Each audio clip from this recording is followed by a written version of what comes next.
Good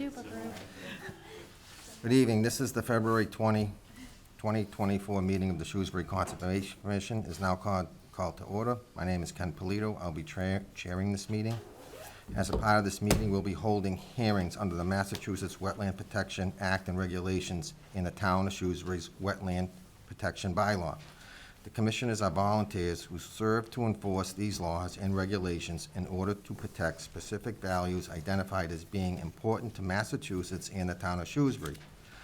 The commission's decisions are based on these laws and regulations and are not arbitrarily or based on personal likes or dislikes.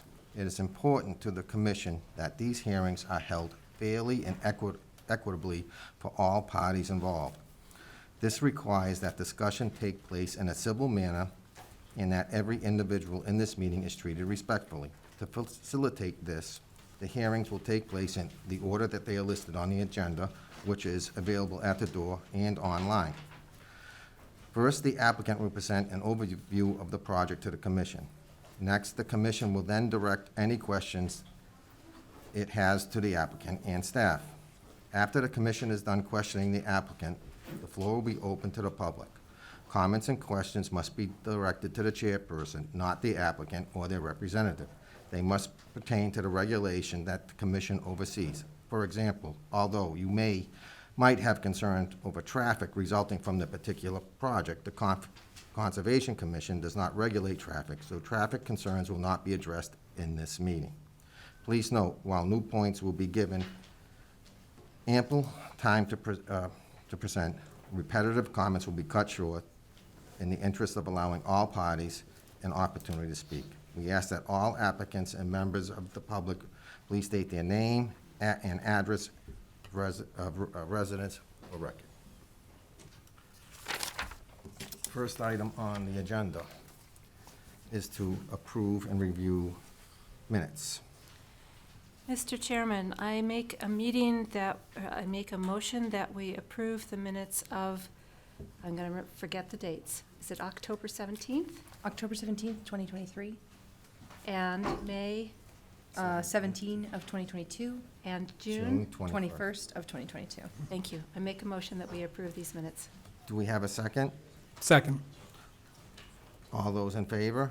Aye. Aye. Aye. Next item is to sign bills. No bills. Very good. We're on to meetings and hearings. The first is an RDA. I'm going to recuse myself on this, and Martha will be conducting this. Thank you. We have a new public meeting. Notice is hereby given in accordance with the provisions of General Laws, Chapter 131, Section 40, and the Town of Shrewsbury Wetlands Bylaw and Regulations that Daniel Rowley, Town of Shrewsbury, 100 Maple Avenue, Shrewsbury, has filed a request for determination of applicability for removal and replacement of sewer force mains on Maple Avenue and Rolfe Avenue. Good evening. This one? Yes, Yeah, you can do either or. Yeah. or up front. Yeah. Tim DeGuglielmo with Weston Sampson. We're the design engineers on the project for the town. Basically, this project is to replace the force main for two of the town's main pump stations. One's at Rolfe Ave, which is basically at the Rolfe-Tatum intersection.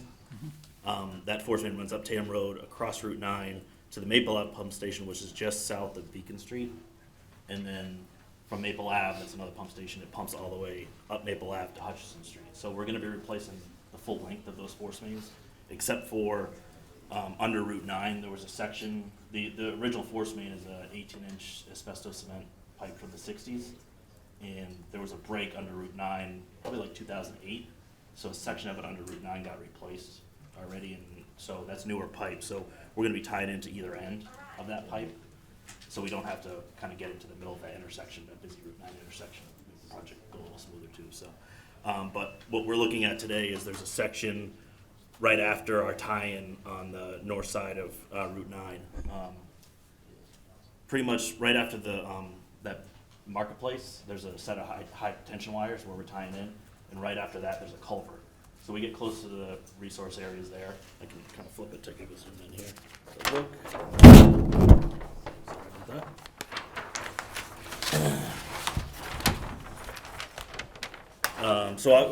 The whole project's within the town paved streets, so we're not going outside of that area, outside the right of way or anything like that.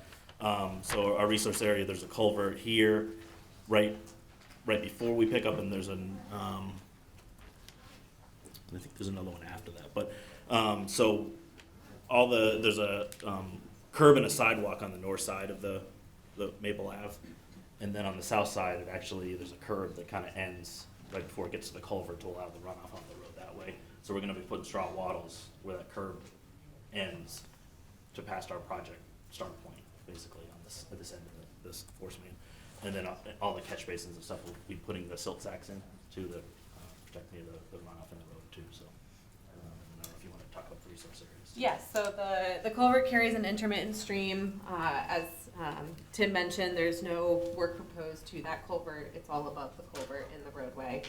There are some wetlands further back from the road, so the work is all in the 100-foot buffer zone to those wetlands and the intermittent stream. There's no work proposed in BVW or the stream. Everything's within the roadway layout. It does fall under an exemption under the Wetlands Protection Act for maintenance of existing utilities in the roadway. It also qualifies as a limited project for the same thing. So we are here seeking a negative determination from the commission. I'll turn over to you with any questions. Thank you. Diane? I don't have any questions. Jason? No questions. Elea? No questions. Did you say you're putting silt sacks over the catch basins?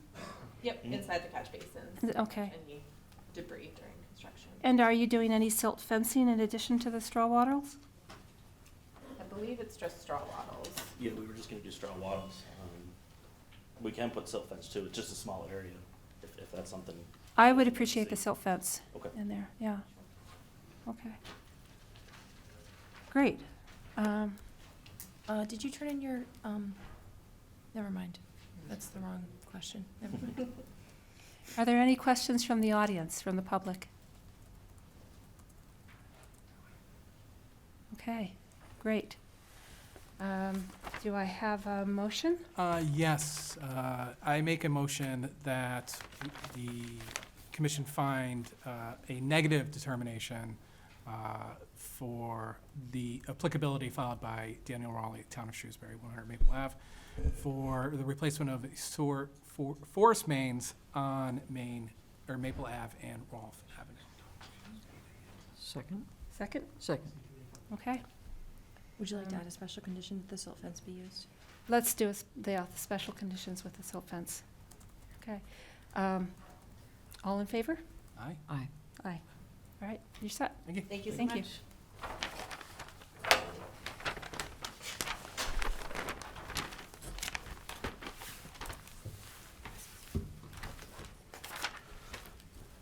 All right. Second item on the agenda is an RDA. It's a new public meeting. We have a new public meeting. Notice is hereby given in accordance with the provisions of General Laws, Chapter 131, Section 40, and the Town of Shrewsbury Wetlands Bylaw and Regulations, that Michael O'Toole, 49 Minuteman Way, Shrewsbury, Mass., has filed a request for determination of applicability for the construction of a bog bridge on the Blue Trail at Lake Street Park. Good evening. Good evening.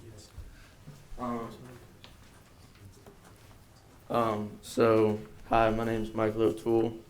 I'm going to be building a bog bridge on the existing wetland areas on the Lake Street Park Trail system.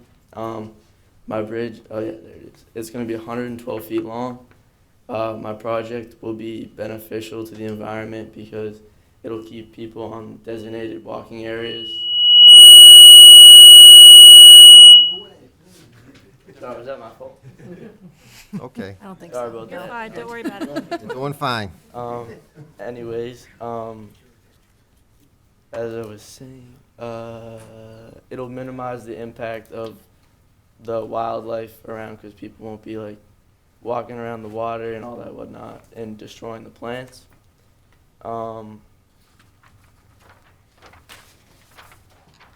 It will be located on the Blue Trail, which is pretty much right next to the wetland areas, and the water's pretty much just coming up onto the trail, and yeah, pretty much. So it's getting muddy. And then on the next slide, there's a diagram. That's kind of like a pretty basic diagram of what it'll look like. So we'll have just a 10-foot plank and then 3 6x6 pieces of wood under it.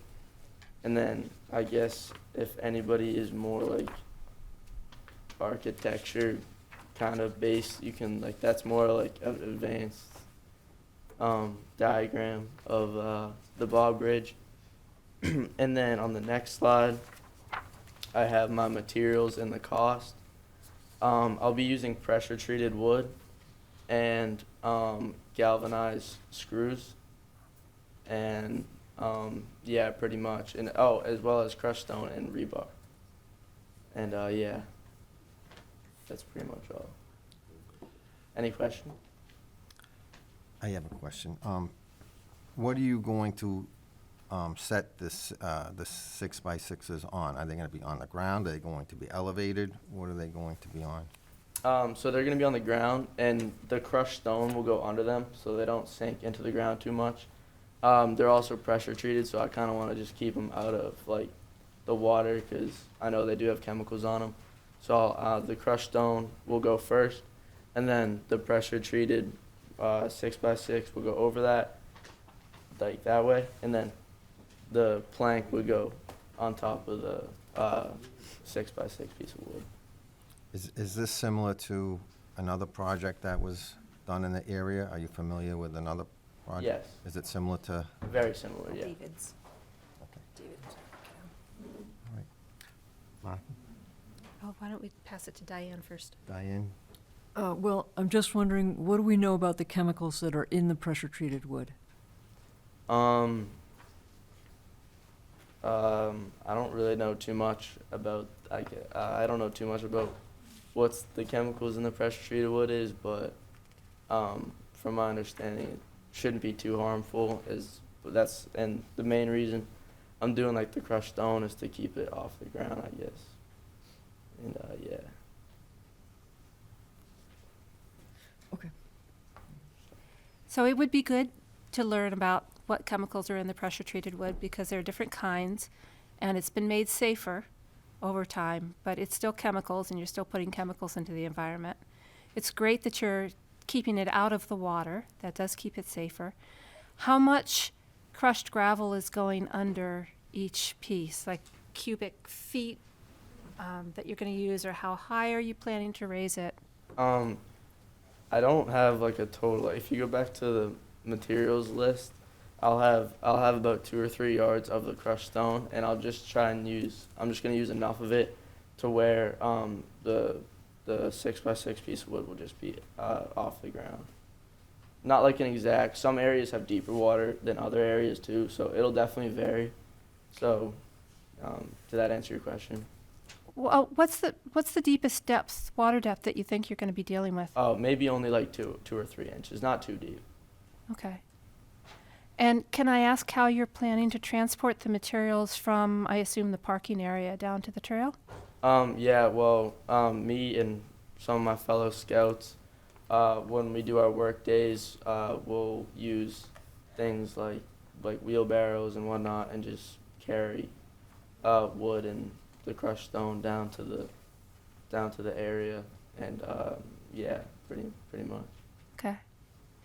Can I ask that you make sure that those tools, the wheelbarrows, et cetera, are clean before they go in there and clean when they go out, because that'll help keep, invasive plant hitchhikers, seeds, and bugs and things out Right. of that area.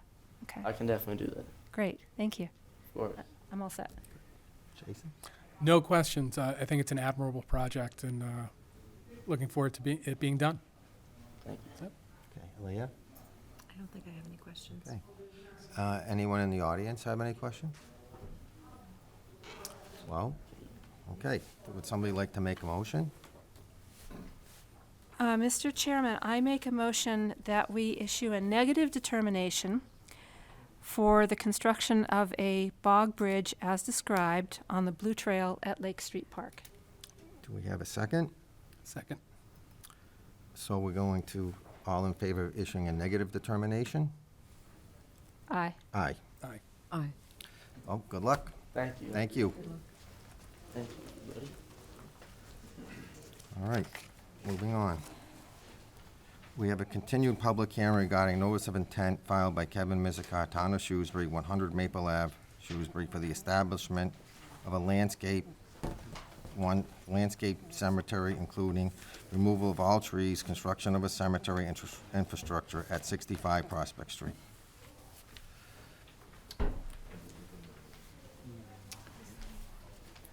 Good evening. So I should probably do it over here. Good evening. My name is Ricardo Austrich. I'm the Director of Landscape Architecture for BSC Group. And we presented the plans that you have before you back in December, and we were continued. There was a request to show a planting plan for the constructed wetland. We are proposing to deal with some of the kind of overflow groundwater that we think may happen, so this is as a safety precaution. And so that's what we're presenting this evening, and I'd like to introduce my colleague, Amanda Smith, who prepared those plans and can address questions related to the constructed wetlands. Thank you. Hi. So we proposed using a combination of shrubs and plugs to get a quick, like instant gratification, flowering plants that are going to produce seeds and help seed the area, as well as using a native seed mix that will fill in and create a great amount of diversity. There is one area that will hopefully hold water year-round, and so we propose to use certain plants that are good for capturing dissolved phosphorus and other like nutrient pollutants that might come from the site, because it will be coming across the landscaped area. And yeah, that's pretty much it. I don't know if you had any questions about anything. I think the last meeting we had a question on the elevations on some of the drainage ways. Did you resolve that? Did you have a meeting and resolve that? We actually, there was a grading plan as part of that submission. So the grading plan actually shows all the proposed elevations related to what is intended for that cemetery development. Okay. Diane?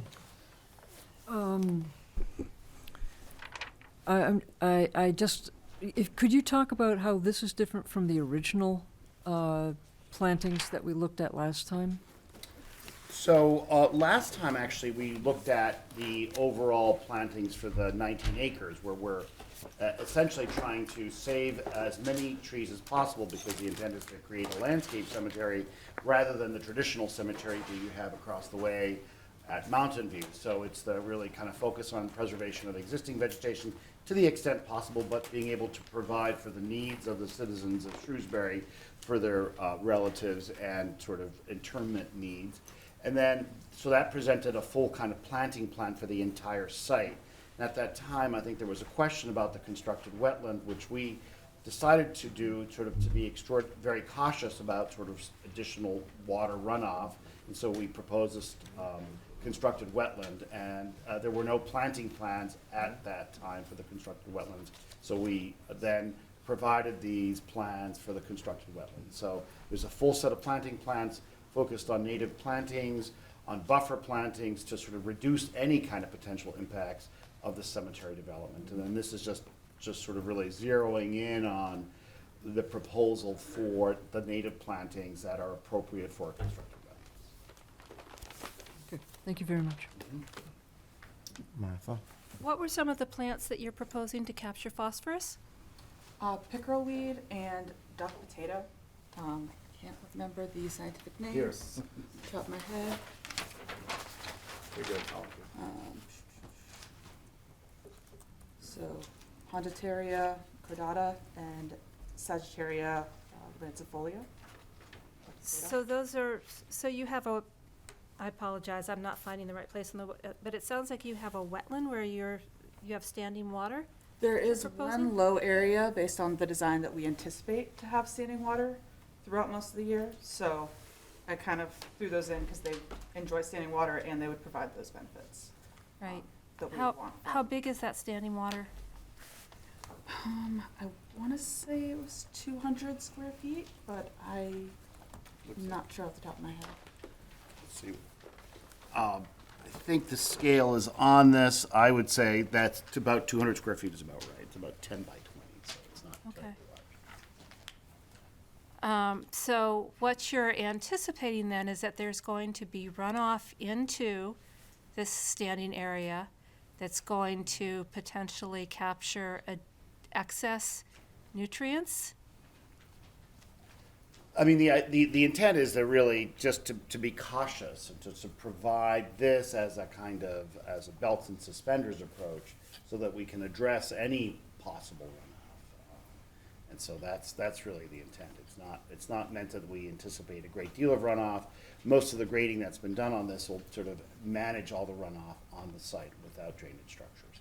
It's more like the sheet flow that will get Just captured potential sheet at this flow lower end. over, let's say, cleared burial areas that, you have, there's grass, and so that things will kind of run into this site. That's it. And because it's landscaped, I was thinking that the pollutants we'll be dealing with will most likely be nutrient-based pollutants. And again, it's just sheet flow, it's not concentrated runoff. Okay. But since it's a Um, stormwater feature, Yeah, and that's good. I guess that makes me, I'm sorry for taking this down the path, but that makes me wonder about, what's the management plan for the cemetery grounds as far as, and I know nothing about managing cemeteries, but is fertilizer typically used, or is this, have you thought about that? Have we thought about that as the town? Where are we going with this? Because what we're trying to do Yeah. is to I prevent understand. eutrophication. Oh, yeah. Right.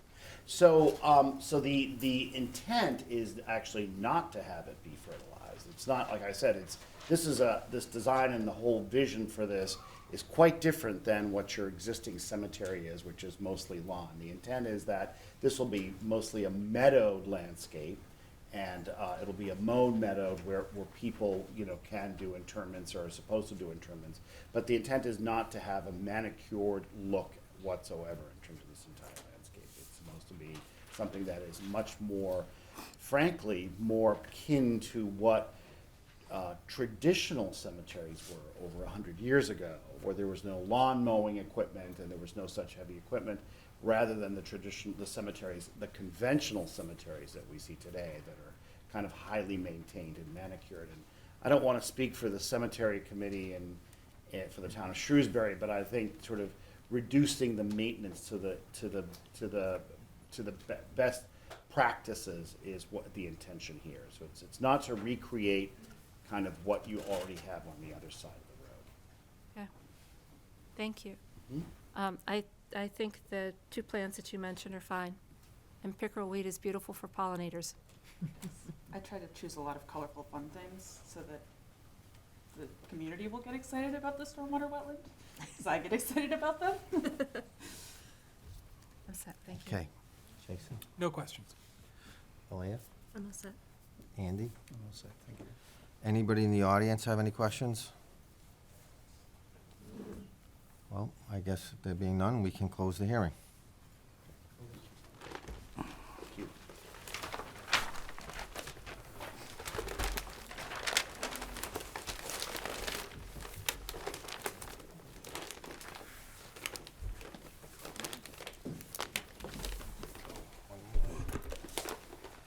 All right, we have a continued public hearing regarding a notice of intent filed by William Blaine Stein, 18 Quail Hollow Drive, Shrewsbury, for the construction of a garage at 18 Quail Hollow Drive. So I believe David is online. He was going to join via the. Let me see if he can, let me stop presenting so he can present. Let's see if he's still there.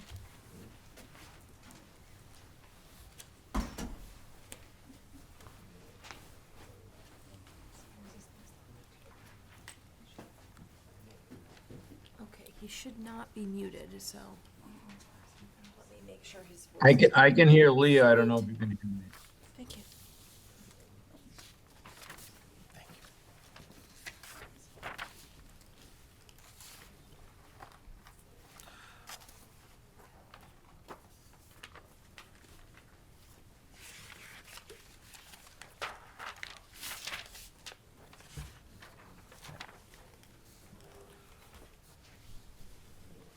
Okay. Ready? You all set? I'm all set. Would you like me to start?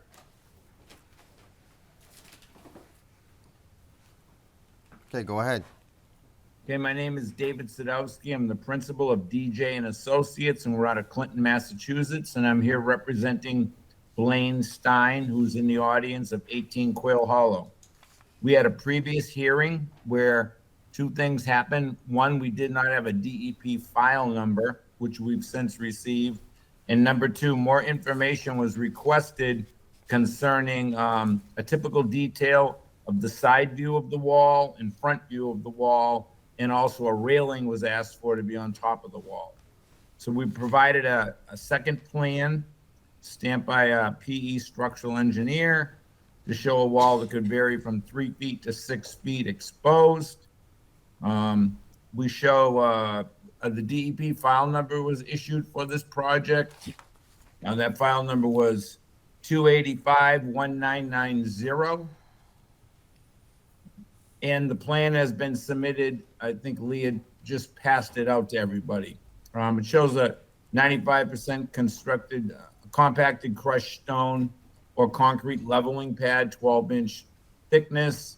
It shows the distances on either side, 10 or 15 feet, 10 or 15 inches to prevent tipping. It shows a pipe on the backside that's going to weep in the front if any fluids do come down. Shows 6 inches of loom on the top, and on the right-hand side of that detail shows the garage floor concrete slab, and it talks about the two 6-inch lifts underneath the slab itself. And then it talks about material behind the wall. That's on the cross section on the right-hand side. Talks about a 200-pound lateral load capacity railing post fence. There's also a front view that shows the blocks, the same type of leveling pad, the proposed garage behind, and the fencing in the front of it. Okay, And I'm open for any questions. okay. Diane? I'm not sure that I have any questions about the construction, but I do have just a side question that I keep having, which is, I know that this garage is going to be used to store vintage cars or, valuable cars, right? And that's really cool. What is to stop the next person who buys the house from thinking that they could, put in a paved area to get to the garage? I mean, it's hard to say what a next owner would do. I have no intention of doing that. No. Yeah, and I've been here almost 20 years and plan on staying with that garage. Okay, that was my question. Thank you. Martha? I'm all set. Jason? I'm all set. I appreciate you getting us the detail on the wall and the construction. And I believe this also meets our 30-foot offset and our 15-foot no disturb, correct? That is correct, Mr. Chairman. Alea? No questions. And I'm all set, thank you. anybody in the audience? Okay. I guess we can close the hearing. Thank you. Thank you very much for your time. Appreciate it.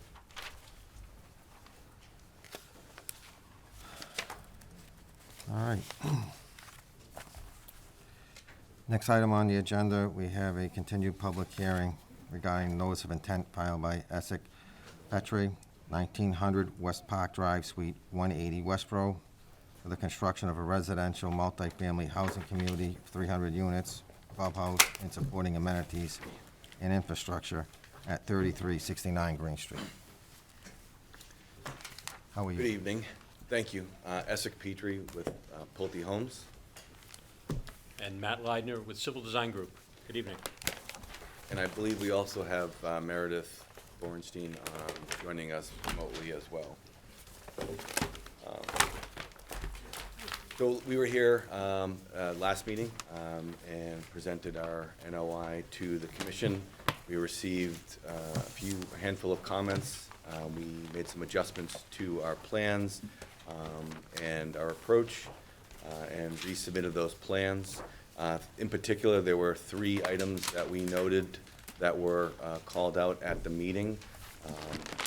First one being that there was a retaining wall behind Building 3 that was approximately 5 feet off of the wetland line, and it was noted that the commission requested that be moved. So we shifted that to be 15 feet off the wetland line. Additionally, we were a few square feet shy of the 2-to-1 replication ratio, and it was previously, we have 167 square feet of impact, so 334 would be the ratio. We were at 311, so we increased the size of our replication area to 344, so just over the 2-to-1. And then there was also a request about the specifics of the soil that would be brought into the replication area. So we added some notes to, particularly notes 4 and 5, to sheet LD1 or LD01 that apply to that comment.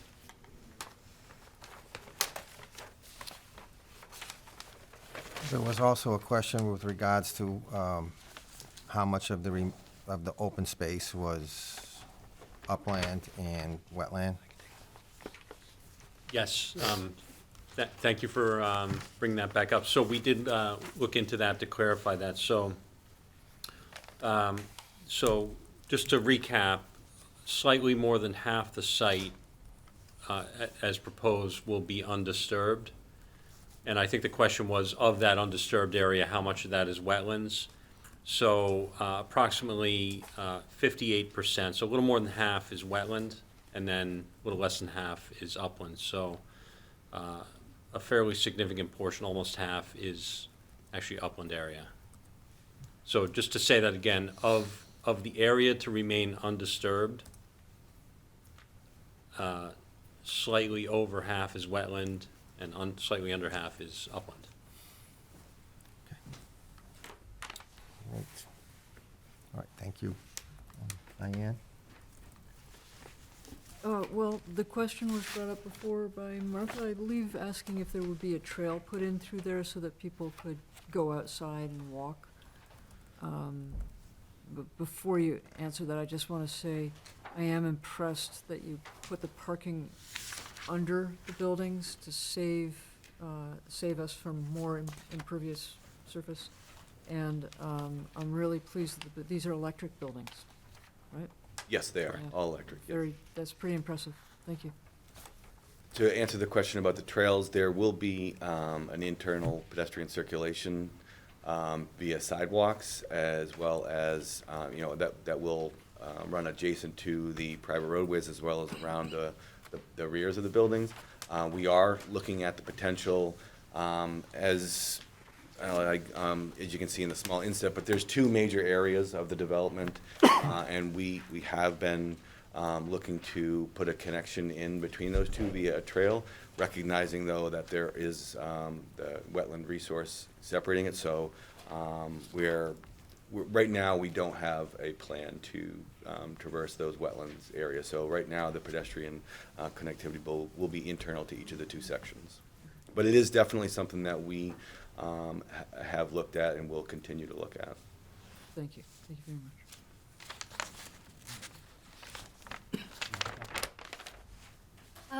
I am all set. I second Diane's comments about the energy sources and the parking design, and encourage you to have those internal conversations about helping the residents of this area be able to partake of the lovely open space that you are you are including in the design. Absolutely. Thank you. Jason, No questions. Alea? No questions. Anybody in the audience have any questions on this? So, Mr. Chair, if I would, I apologize, but we were actually going to request if we could leave it open because, as you know, we are still going through the ZBA process. We've gotten through the site, well, we are addressing site plan and stormwater comments right now. We don't anticipate any real changes or significant changes to our design, but in the event that something does come up out of the ZBA, as opposed to having to reopen and come back again, we ask that we continue for hopefully just a couple months as we finalize that ZBA process, and so we can come back when that is done, and this being the final set of, so we can have the final set of plans be approved as part of the closing the hearing. Okay, we'll continue it to our next meeting. We also don't have a DEP file number, We so. still don't have That a too. number. Yeah, thank I need you. to promise Yes, them as well. that would be a challenge as well, yeah. And I don't know it will be the next meeting, so Leah, we'll obviously be in touch as far as when we will be prepared to come back for that next hearing. Okay. All right. Thank you very problem. much. Thank you. Appreciate it. Thank you.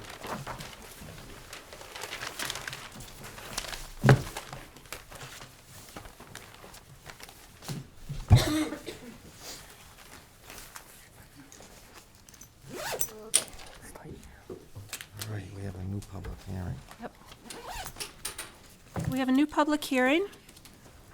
Notice is hereby given in accordance with provisions of General Laws, Chapter 131, Section 40, and the Town of Shrewsbury Wetlands Bylaw and Regulations, that Bob Mohaltra, 46 Deerfield Road, Shrewsbury, Mass., has filed a notice of intent for the construction of a single-family house and driveway at 5 Flanagan Drive. Welcome.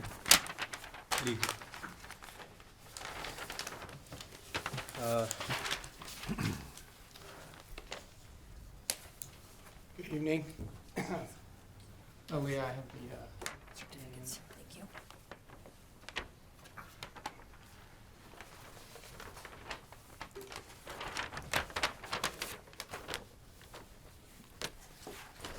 Can you just state your name and, Brian Waterman from WDA Design Group, here on behalf of B&M Construction.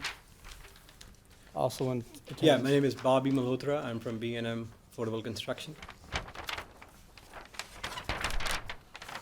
Good evening. So we're here for Lot 5 at Flanagan Drive. On the aerial photo here, you can see Flanagan Drive, the Southgate Retirement Center to the north, Francis Ave to the west, and other single-family development off to the south. You can see the existing homes to the south side of Flanagan, and then in the red boxes here are the 4 homes to the north side of Flanagan that are currently in varying states of construction. I think they're pretty far along at this point. Lot 7, which is this house here, was a recent filing with the commission, which was approved. That had some work in the riverfront area. And then the yellow outline here is lot number 5.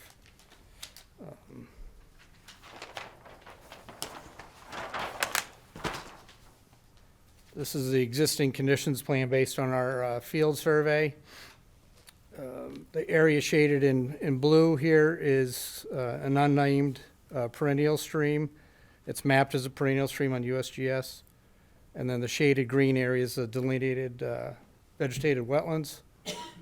And then the red dash here is an area of mapped 100-year flood, which is mapped as elevation 543. So that's based on survey elevation there. The orange line is the inner 100-foot riverfront riparian area, and then the outer orange is the 200-foot, and then we have a 100-foot wetland buffer zone.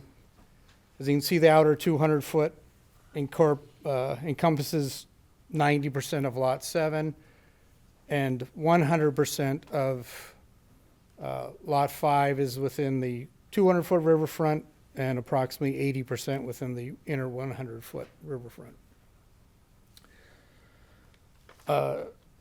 As with the majority of the lots to the north side, there's a fairly steep drop-off. We'll go from approximately elevation 575 down to 545, so approximately a 30-foot drop across this lot.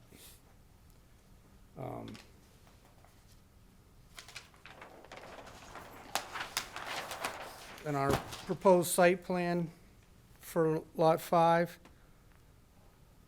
we've gone, they've held the home that was designed on Lot 7, which is the smallest of the footprints, onto Lot 5. Some of the comments we received from DEP for Lot 7, which was for work in the riverfront area for a lot. These lots were created in 1985, so prior to the Wetlands Protection Act, the Rivers Protection Act.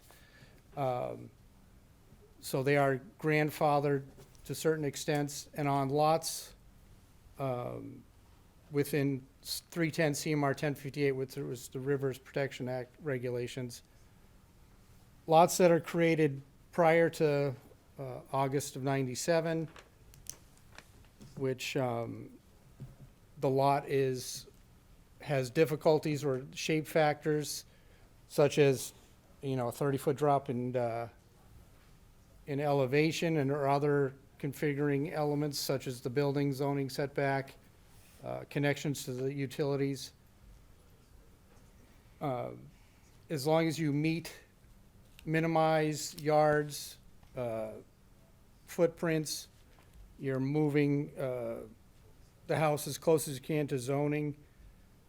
The regulation states that they shall allow construction of a single-family home under those conditions. So what they've done here is they kept the smaller footprint from 7 and put it onto 5.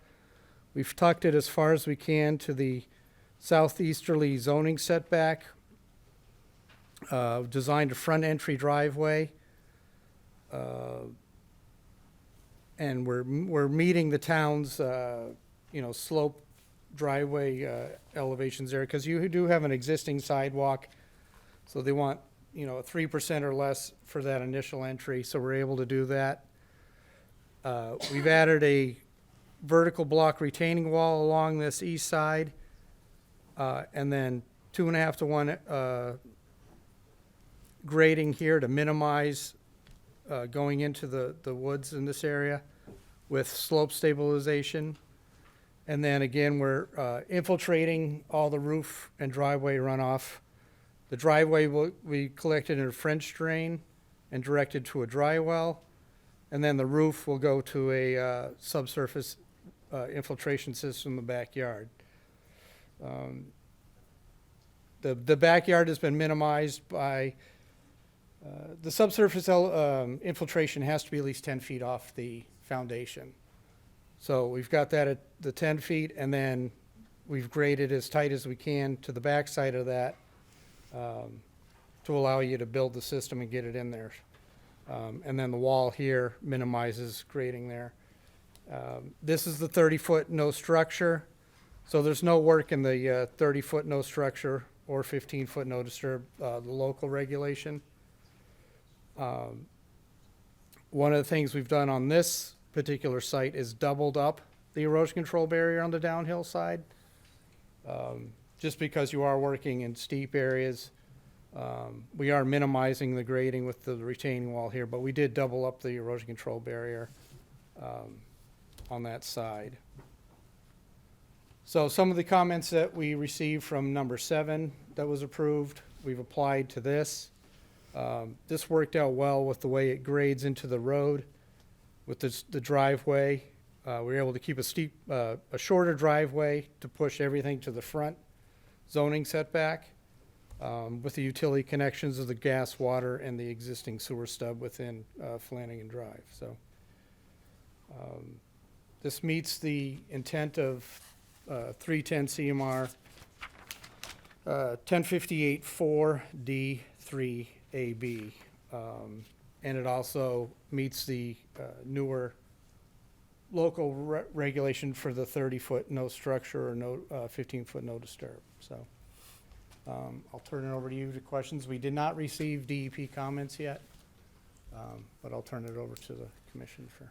Do you have any details on the wall and the riprap? It looks like you're putting riprap behind it. We're actually just doing a 2-to-1 grass slope with a slope stabilization fabric. And then, okay, and then what about? And I don't, on the wall, Bob, you've been having them designed from Versalock, is it? Correct. Right, so we'll send him our plan, and the Versalock's been doing the actual detail for the vertical wall. So we could certainly get you, I'd like to see that on the plan with elevations. Sure. The design. yep. I mean, we should know how high it is. How high is it going to be? The base of the wall is at 554 to 558 on the outer, and 564 at the highest. So at its highest, it's 8 feet. And at its lowest, it's just over 2 feet. So it's climbing up that slope from 2 to 8 feet. So all the walls that we are putting in all these lots are being, reviewed and designed by an architectural structural engineer. So they have been designing, the Versalock have assigned a structural engineer. They have developed all the walls. That goes to the town for review and approval.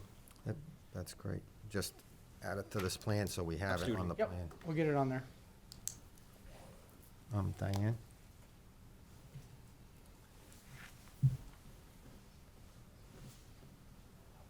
Can you come back to me? Sure. Martha? This is a tough lot. This is a really, really, really tough lot. It's a huge slope.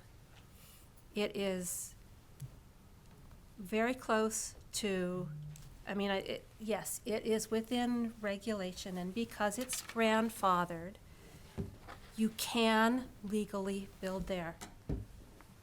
I think in order to make the decision to build there, you need to be extremely careful about environmental impacts to the slope, to the stream, the potential for erosion during construction, post-construction, for slope failure seems pretty large, given the slope. Right. And the potential for stream impacts and impacts to people living downstream is also pretty significant. So I don't have specific feedback at this point. I'll be very curious to hear what DEP says. I know that you've gone through the construction process with the uphill lots and the issues with number 7 in particular. So all of that needs to be taken into mind as you're working with this site, if you choose to continue working with this site. Right, absolutely. Thank you. Understand. Jason? No question at this time. Aaliyah?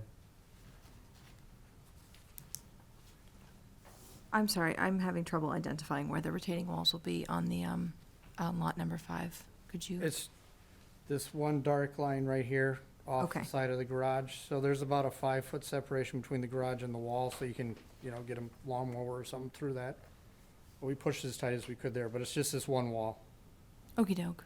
We were able to, by pushing this as far as we could towards the street, we were able to off-grade this with a walkout basement, so there's not a lot of grading in the back.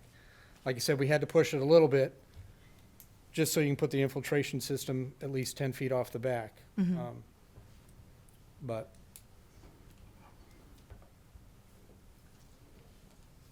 Yeah, I guess I would echo what Martha said, because there have been substantial issues during the construction of the other lots with erosion occurring. Right. And those need to be learning moments Yeah. pretty quickly. Yeah, that's that why it's we've not gone ahead going to and happen. doubled up on this backside, and try to minimize the earthwork in the back area. So once you have your wall in and the minimized grading with the double erosion control barrier, we should be in pretty good shape. Okey-doke. We'd certainly entertain, you know, we've got a slope stabilization fabric on this slope to really firm up that area. And, you know, we can look into anything that's exposed for a week or so, you know, spraying it or using a tackifier. There are other, you know, methods we can use to firm up the slope. But based on that double erosion control, it is based on our lesson learned from number 7. So that's the reason why WDA kind of designed it that way for the erosion control. I mean, we have implemented a weekly review of erosion control. I mean, it is required by town to do it monthly, but we have our site crew doing a weekly reviews of the overall the erosion control barriers that we have for current lots. And we'll implement the same process for number 5 as well. I think that's all my questions for now. Andy? Yeah, just to echo Leah's, we had a lot of issues with construction, with stockpiling in the right-of-way, so we don't want a repeat of that for this one. Obviously, it is by right, but the question is a garage required? Do we just see a single-family home? Is a garage needed? Again, it's, because we're in the 100-foot riverfront, we're not in the 200-foot, so. So when they say it was created in 1985, the lot, and that So it predates the Riverfront Act, so it's grandfathered. So what can we do? So it's supposed to be to the maximum extent possible. The disturbance is supposed to be minimized, so, you know. It was really designed for about 10% of the riverfront area to be developed. It was really designed for about 10% of the river. Yeah, about 10% That's what, yeah, that's what it allows you. Under the current statute, you can't disturb more than 10% of the total riverfront. And so that means that 100-foot inner riparian zone? And again, remember, the riparian. There should be none within the 100-foot There should inner be none riparian zone. within the 100-foot riparian Yeah, zone. the outer riparian zone, it's generally 10% is allowed. And And that's what I happened with lot can't number remember 7. the square footage from the outer, but this is, Right. The inner. yeah. Yeah, no, this is Right. clearly filed under, under that section of 1058. It's in lieu of those things because the lot was created and it has certain configuration parameters that don't allow you to meet those other parameters. And that's why they say, for a single family, meeting those requirements, they shall allow it. That's why DEP approved 7. Like I said, we don't have comments yet on 5, but we applied a lot of the things they outlined in 7 for this. But that, I can send you that regulation, but it clearly states they shall allow it if it meets the other, and it's, as long as it's a developable lot. It has access to sewer, it's got water, it's got gas. And the question on the garage, I know what you're saying, but it's kind of what the market, they went with the smallest house and the smallest garage they could, so. Can you make the garage smaller? Instead of a 2-car garage, make it at least a 1-car garage? That's a question for owner and builder. The other question is, with such a grading, can you do a drive-under garage? Will you repeat that, please? So with the grading the way it is, we could have a drive-under garage. You wouldn't need a garage, it could be underneath the house. Good I point. was kind of wondering why that was not being considered. When you look at that as well. We'll take a look at that. We'll take a look at it. Okay. Did you want to circle back to Diane? Oh, Diane, No, that's fine. Thank you all set? You all set? Yep. Obviously, we'll use- Anybody in the audience have any questions? Sure. Hi there. My name's Kristen Getchell. My family lives at 97 Francis Ave, and so we overlook where this would be on the other side of the brook. I have a few questions. I apologize, I'm not really an expert in the process here, so if I'm not asking the right people the right question, just bear with me. First of all, given the violations that we've seen for erosion on Lot 7, is there some town engineer that could come assess the erosion, or a third party perhaps that could take a look as it relates to 5? So, yeah, so it has a stormwater project, a permit underneath that, so they are supposed to submit weekly inspection reports to us, but we can try and get someone there to take a look. Yeah, given that we've seen violations Yeah, already, yeah. yeah. Okay, I thank think we you. will certainly be paying more attention to this one. Yeah, that'd be, I can tell, thanks. The other question I have is that reading this, it says 10% or 5,000 square feet. And from what I can tell, this is 7137. So this isn't really a question, but I guess my preference would be that the commission work to try to bring this under 5,000 so that we can work together to have something suitable to the lot as opposed to that far over. And then my final question is, if it is approved over 5,000, then I believe as a direct abutter, I have the right to appeal that. Is that correct? Or to the DEP, or how does that work? Yeah? Okay. That's all that I have then. Thank you. Thank you. Any other questions from the audience? Everybody here all set for now? So you have some, Continue. back next month, and then you'll reassess the size of the garage, maybe perhaps do a drive under, maybe reducing the footprint of the Yep. house By overall. then, we should have DEP's comments as well, so And we'll you- incorporate them all. All right, and the wall. And, Yep. Yeah, we've got that. And submission, maybe you should put in a stabilization plan and Yep. do that on a weekly basis. And then you should probably also have someone monitoring the siltation, erosion control daily. I mean, Yeah. perhaps something like that, since it's such a steep slope, and since there have been other issues. Yeah, I think they're well aware now, and I think between Aaliyah and Vincent Ty from the town, I think they've learned some lessons on this one. And, Okay, we'll see you next month. when is the next meeting? March 19. March 19th. Thank you very much. Thank you.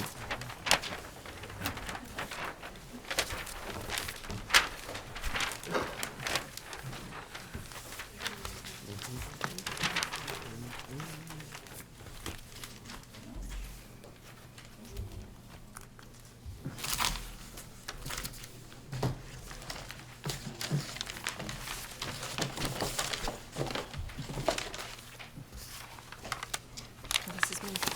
Thank you.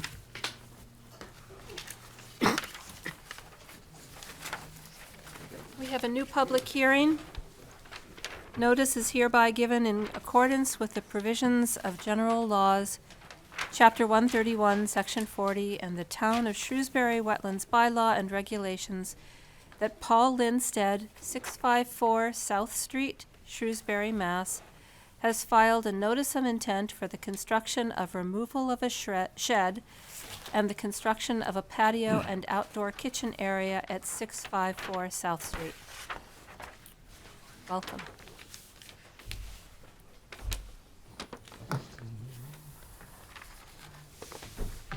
Hi everyone, Zoe Sanchez here with Goddard Consulting, representing the applicant Paul Lindstead. Yeah, Paul instead.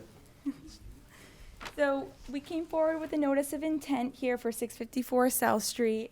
I can just start by going over a brief overview of the existing conditions, the proposed conditions, and then I'm happy to answer any questions that there are. So we have the property here on the corner of Berkshire and South Street.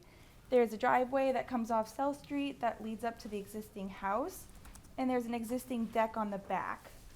There's also a shed over here on the left, and there's lawn all on the right side of the driveway, the left side, and then extends back and around in the backyard. We have a bordering vegetated wetland located in the south side of the site, starting with GCA 1. It's that first red line to GCA 16. It does cast a 15-foot and 15-foot no disturb, 30-foot no permanent structure zone, and 100-foot buffer zone onto the site. As far as proposed conditions, the applicant went through quite a few different design variations to respect the 15 and the 30 and make it work. So the applicant is proposing a patio within lawn behind the deck, so it extends from the east side of the house all the way across the lawn to the west side of the house. And that will include outdoor kitchen area, hot tub, fire pit area. We are also proposing to install an erosion control barrier along the limit of work to protect the down gradient resource area. And we suggested a silt fence with a straw, with a straw wattle. Lastly, we're proposing to remove this shed here on the left side of the house. I believe that summarizes the existing and proposed conditions, and I'm happy to answer any questions. Okay. Diane? Actually, I just want to say that of course, the proposed new structure goes right up to the line. So I hope that's being measured carefully. Yes. She'll be watching. Yeah, I did check the scale, and it all checked out. I'm all set, thank you. Thank you. So Zoe, the erosion control, is that the purple line? Yes, I'm sorry. Yep, it's the purple line, exactly. So it kind of starts over here and then ideally curves down and around and on the west side. Would it be possible or feasible to move that erosion control at the, up to the 15-foot, up to the 30-foot, Move it back to the 30-foot? right, no, because isn't it, your 30-foot line is right on the edge of where your patio is going? So if you move the erosion control up to that point, you won't be, There's currently grass pretty much in that area, so. Yeah. I'm just thinking I wouldn't want anything else to go beyond that 30-foot, no. Yeah, so it looks like the erosion control on, at least starting on the On east part of side- it. What was that? It's, on that side, it mirrors, and then it dips Mirrors, down. and then it cuts down. Okay, yeah. Oh, so you're saying on this side? Correct. Keep it following the 30-foot? Mm-hmm. That could work. I would just be hesitant, maybe, I mean, it should be no problem, but just to kind of allow some more like workspace area. As Paul mentioned, it is all within lawn. It's currently grass all the way down there. So I could see that working. It may be better to allow some more space for like the patio installation for people to be working, but if that's what the commission would like, we could probably accommodate for that. Okay. Jason? Yeah, I agree with Ken. I mean, if we can pull the erosion control right up to the 30-foot, that would be good. And my only second comment is if we can get an updated locus with a locus map on the plan. Yeah, no problem. Thank you. Leah? Don't think I have any questions at this time. Andy?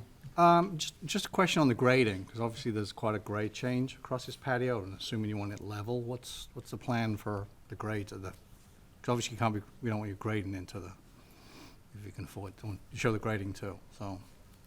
Yeah, so it is relatively flat when you're walking down towards this area. Just double checking the contours. I'm looking where the kitchen is, it just, I mean, there's Yeah, at least the a one, kitchen area is there's at right, least a yep. 2-foot drop across there, so. Yeah, towards the bottom of it, right? Yep. So, yeah, that's a good question. As far as grading goes, I might have to double check that if grading is, if we're gonna kind of raise up the lawn a little bit to kind of match up where the patio is. Was it the plan, Paul? Yeah, that'd be stone, like stone wall. Oh, so you're just gonna build a wall at the edge of the patio? Yes. Okay. Can you show that on the plan as well with an elevation at that, probably a couple elevations there to make sure that everything's going to work properly? Yeah, no problem. Yeah, do you know how tall that wall will be? I don't. Okay. It's at least 2 feet. Yeah. It'll be something like within that. 3 feet, Let's 2 say to 2 to 3 3 feet. feet, Yeah. yes. If you could just show that. Yeah, no problem.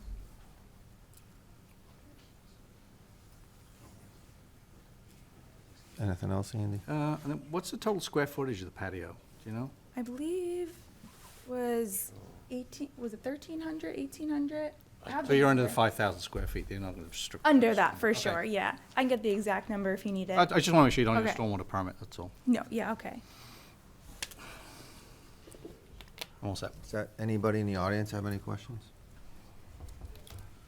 Okay, We do not have a DEP file number, unfortunately. so you don't have a DEP number, so you'll be back next month, so Yeah. you can, come back with those questions answered, and hopefully we can move on. For sure. So just to clarify, updated locust map, moving the erosion control to follow the 30-foot no disturb buffer line, show the elevations of the wall that will construct the edge of the patio, and an updated locust map. Thank you. Thank you. You asked for a continuance? Did you ask for a? Yeah, well, Okay. yes, thank you. Thank you.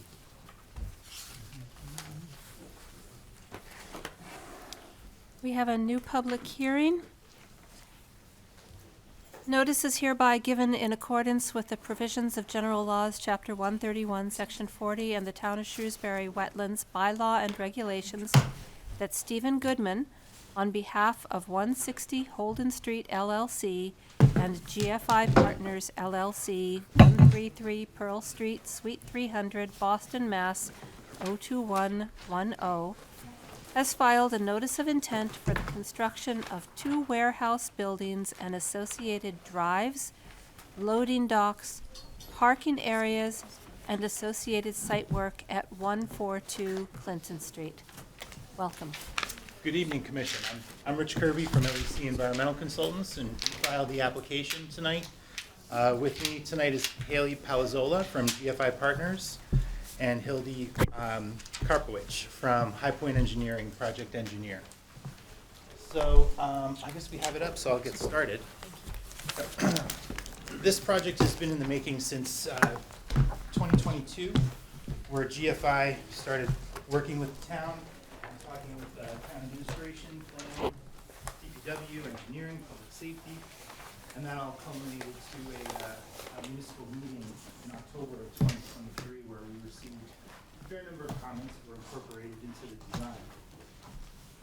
The project's currently undergoing the MEPA process with a draft environmental impact report being prepared, and that will be submitted this month. And as you indicated, the project is for 2 warehouses with a series of access drives extending from Clinton Street, employee parking in the front, trailer parking and storage along the sides of the 2 warehouses that you see there. Next slide, please. So this slide provides an aerial image that shows the project site relative to the surroundings. The property's in the northwest corner of Shrewsbury, and it's actually part of the Worcester Sand and Stone property. In fact, this site will be subdivided from that property, and it will encompass roughly the northern 100 acres of the 122 acres that the Sand and Stone property encompasses. It will be given an address of 142 Clinton Street. And the next slide shows the outline of what will be the subdivided lot. And as you can see, the footprint of development is largely comprises of piles of sand, stone, other aggregates, along with a series of reclaimed asphalt access roadways and gravel roadways that bifurcate and crisscross the site. That's so the construction equipment can get in and out and around to deposit and collect all these different aggregates that Worcester Sand and Stone sells. To the north is to the right on this plan, so toward the bottom is east. And you can see here we have some naturally vegetated land with Newton Pond to the northeast of the site. And there are a number of bordering vegetated wetlands and things off to the east on the other side of this access road. There's also another bordering vegetated wetland along Clinton Street up here that takes stormwater management, stormwater runoff from Clinton Street. And next slide, please. this is the footprint of development over that previously developed portion of the site. And Hildy's going to get into the design, stormwater management, and utilities in a few moments. But as you can see, we have 3 access roadways extending from Clinton Street, providing access for employee parking, which will be in the front, and as well as trailer parking and loading dock parking around the structures. We have areas of stormwater management. All green areas will be vegetated and soil will be stabilized, which is a significant improvement compared to what's there now in terms of stormwater runoff and erosion. Next slide. So this slide shows the resource areas that are present on the site. LEC delineated the wetland boundaries back in 2019. Those boundaries have since been refreshed and reviewed by the project surveyor and by me in 2023 and 24. And just to overview, we'll start, this is Clinton Street again up here. There's a bordering vegetated wetland that basically it takes stormwater runoff from Clinton Street and directs it through a wetland across the street. It goes under Clinton Street and then deposits within this wetland and largely infiltrates the place. Scrolling up toward the bottom of the plan, if the commission recalls, I was talking about those internal access roads that bifurcate the sand and gravel operation area. Well, there's one primary road that extends north-south, and it's shown here on the plan. And to the east of that, these pink lines represent the buffer zones to a meandering, bordering vegetated wetland boundary that occurs just off the east of the project area. There are a number of isolated wetlands, 3 of them, in fact, in and amongst the bordering vegetated wetland too. We did delineate the backside of the wetland as well, as you can see here, but really for the purposes of the project, we're showing the buffer zones as they extend from the wetland boundary that is closest to the project area.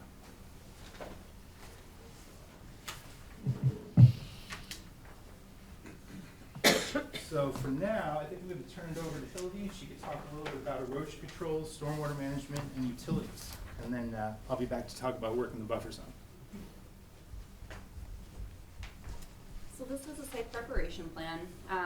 Almost everywhere around the perimeter that there is some, that we are filling or going to be a little bit higher than the adjacent property or the adjacent land, we are putting down, we're going to install straw wattles. And in the areas where we are a little bit upland of the wetlands, we're going to take a little bit of an extra measure and have straw wattles with a silt fence, just for a little bit of additional variability to keep the silt and debris out of the wetlands during construction. We have several tracking pads that will collect the sediment from construction vehicles that are leaving and entering the site, along with silt sacks that will prevent the catch basins from having any silt and debris entering the system. There's also a few measures that are listed in the stormwater report for the short-term pollution prevention plan, and then the SWIP will be submitted eventually, and that will cover a lot of the other controls. Sorry, I'm getting over a cold right now, so bear with me a little bit.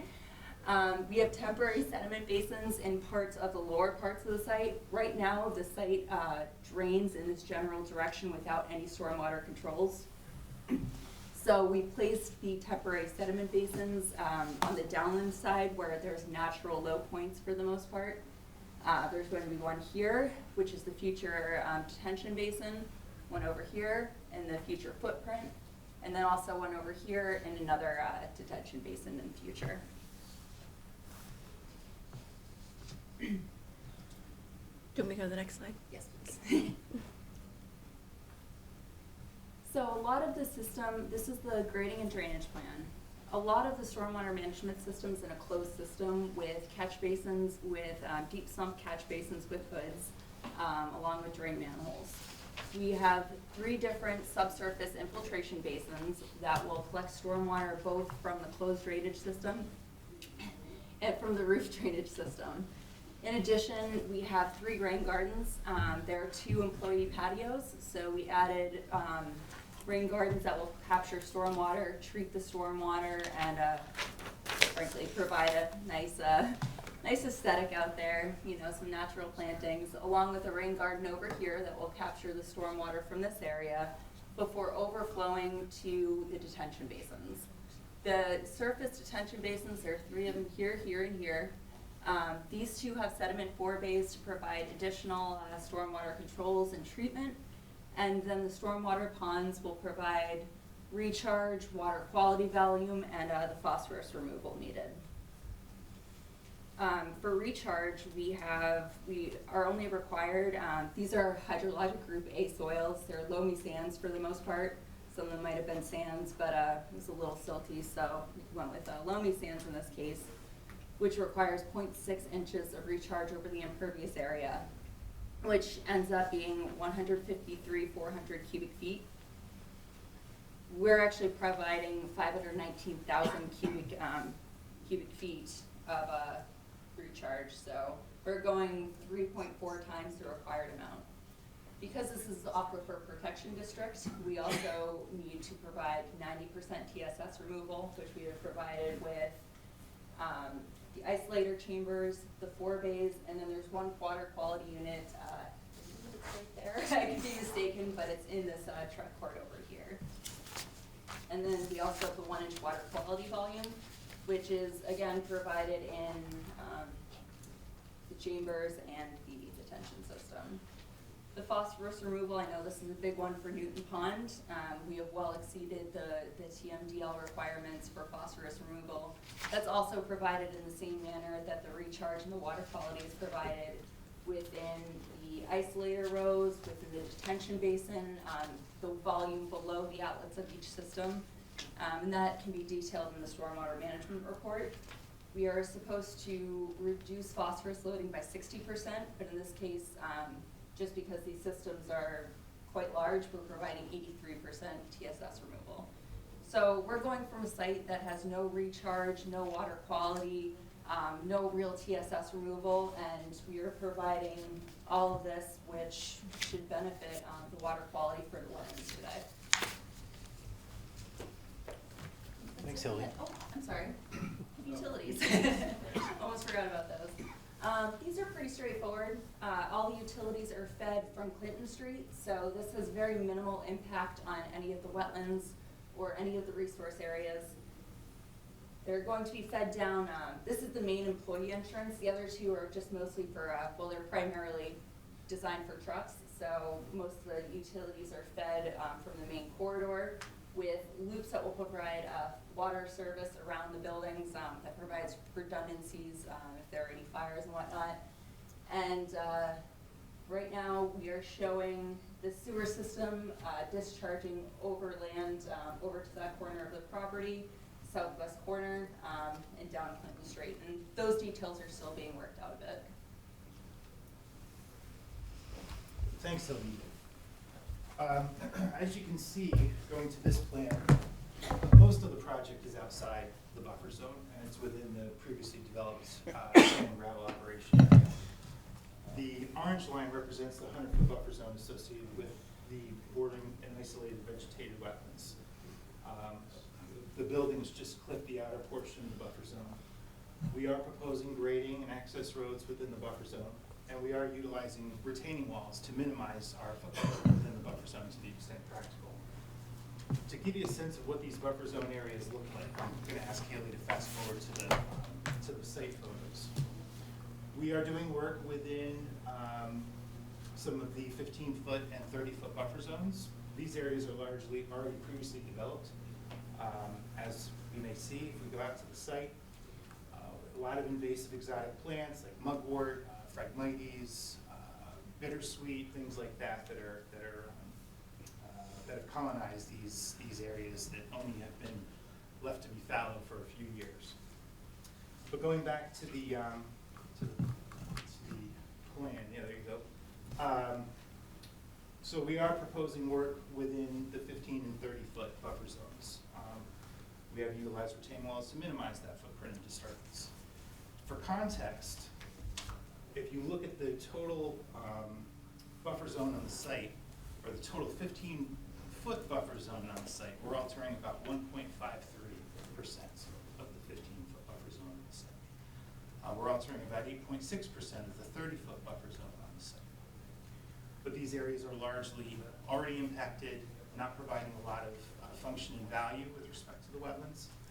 And so we understand that we did request a waiver under your bylaw regulations. We understand that it's one of the first, if not the first waiver request that the commission's been getting. So we really tried to set a high bar with respect to mitigation. What we're proposing, instead of trying to restore areas piecemeal throughout the site that are adjacent to the development and really aren't going to provide a lot of impact, what we are proposing are two large areas of restoration and enhancement, shown here in green. These areas border on the wetlands that border Newton Pond. This area in particular is a 20,000 square foot buffer zone restoration area. This area is largely moonscaped right now, with that north-south running access road and piles of material associated with the sand and gravel operation. And then we have a 9,000 square foot enhancement area over here, which is really just a fallow meadow that has a fair number of herbaceous plants that have colonized the area, but we're going to infill it with native sapling trees and shrubs. The next slide, please. Can I ask a question? I have one question. Sure. When you referred to your disturbance of the 15-foot and the 30, you gave us percentages. Yeah. So how many square feet is that total? So if you go back to that larger plan, yeah, This one. this will do. So the alteration within the 15-foot no disturbance zone is 1,251 square feet. Alteration within the 30-foot buffer zone is 7,092 square feet. And those numbers are actually, the percentages are actually very conservative because we're only calculating the buffer zones as they relate on the project side of the property. In other words, we delineated the other side of the wetlands along Seawall Avenue and things like that, and didn't calculate those additional 15-foot no disturbance zones and 30-foot no structure zones to come up with those percentages. So they are quite conservative. And you're not proposing any wetlands filling? No, this is strictly a buffer zone. This is only project. buffer zone? No wetlands filling whatsoever. Okay. So going to the next slide, please. So again, this just sort of zooms into the buffer zone restoration area, 20,000 square feet, buffer zone enhancement area, 9,000 square feet. The next slide gets into the detail of how we're going to accomplish that restorative effort. We have roughly 466 native sapling trees and shrubs proposed in the restoration area, and 186 native sapling trees and shrubs proposed in the enhancement area. This side over here gives an overview of the sequencing and instructions, frankly, for the contractor. All of this restorative effort will be supervised by a wetland scientist with more than 5 years of experience with such matters. Let's see. All the plants will be native with no landscape cultivars proposed. For the restoration area, we're going to have at least 6 inches of organic rich topsoil placed after the fill piles have been removed and the area has been graded. We have a music to dry native pollinator seed mix to put in that area. There are very specific details in here. I won't bore you with them all tonight, but they're all there. And we propose to monitor it for 2 growing seasons after installation and maintain it during that time to ensure to replace any plants that may not make it, remove invasive plants that may colonize the areas, etc. So we really did try and, again, set a high bar relative to that work in the buffer zones and our means and methods of mitigating for that work. So I think that covers everything in the notice of intent application. We'd be happy to answer any questions the commission may have. Okay. Diane? Well, I have a few questions. One of my questions is, where is the phosphorus coming from? The phosphorus is considered, it's coming from paved areas, it's coming from roof areas. It's generally coming from the rain as well. So there's a bunch of sources. That's why we have the hydrodynamic separators. We have the storage volume that will let it settle out into the system before it's discharged and potentially overflowing into the wetlands into Newton Pond. So And let me see if I understand that. I often think of phosphorus as being part of like a fertilizer, right? Yes. You're using fertilizer, you're not using fertilizer? Trying to think if we aren't using fertilizer, are we? Sorry. I don't believe we are using any fertilizer We in can this make case. sure, we can make sure that that's incorporated into the operation and maintenance plan if it's not already, that no fertilizers, pesticides, or herbicides will be used on the property. Yeah. Happy to accommodate you there. That sounds great, because this is a lot of impervious surface, and it means that the water has no place to go, other than what you've set up for drainage here, but still, it's always had some place to go before, and this will be new for it. I'm not sure if you're talking about phosphorus because there actually is phosphorus, or because you know how to prevent phosphorus from going into the pond. So Newton Pond has a TMDL. It does. So we are required, since we're in that watershed, we are required to reduce the phosphorus. Okay. There are details of the phosphorus loading calculations in the stormwater report. It accounts for the impervious area, open space area, wooded area. All of them have different assumed values for how much phosphorus is loaded into the system.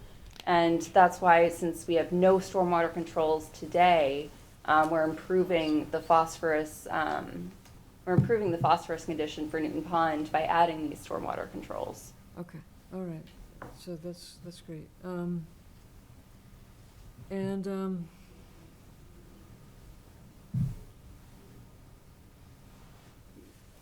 Yeah, so actually looking at the map, I'm having trouble understanding exactly where in that 15-30-foot buffer zone you're talking about with, Want me with going to zoom into this one, right? With respect to the building locations? Yeah. So this plan, which was included in the application, the resolutions here is a little hard to see, but we've identified each area where we are, scraping, if you will, the edge of the no disturbance zone or the no structure zone, and all of those are tallied up through the entire site.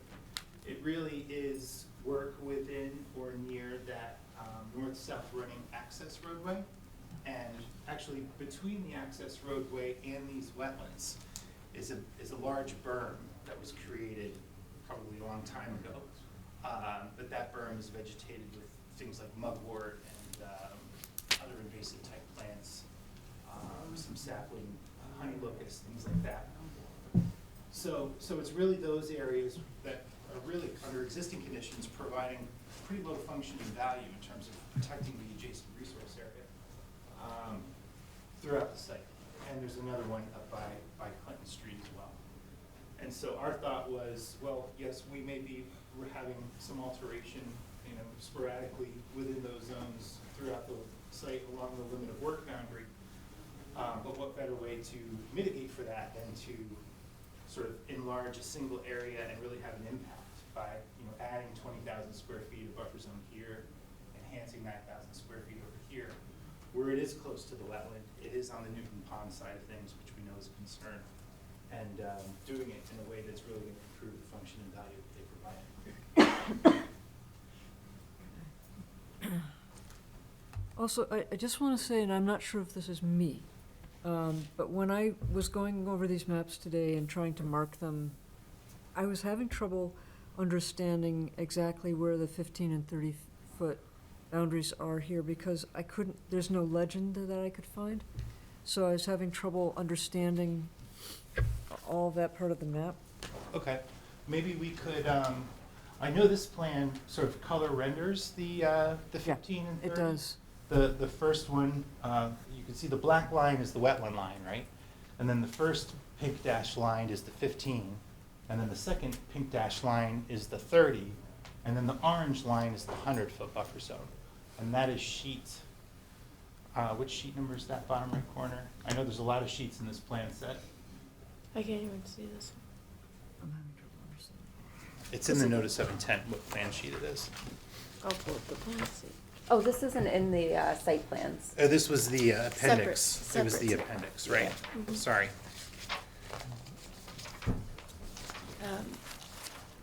restoration plans Yeah. attachment. Let me pull that up, So that Rich. was, yeah, thank you. That was. We'll get the high resolution An plan. attachment to the notice. What we can do maybe is add that same color to the grading and drainage plan. The same buffer zone colors might help. Possibly. Is the buffer? Yeah, this was the attachment. This is high res though, if you want me to zoom into anything.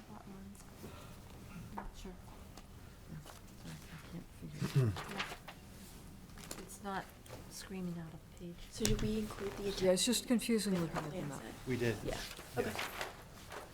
So there's a 4-page plan set attached to the notice of intent application that should have been submitted to you. It's the one that shows the color aerials. It's these images. And those plans highlight the different buffer zones. But if you'd like us to add some color to the grading and drainage plan, perhaps, to show those buffer zones, it might help you review it in the context of that plan. Did you have these plans? Did you receive these attachment plans with the color on them? Yes, Okay. it's just that it's not on the paper ones, it's just so it's just.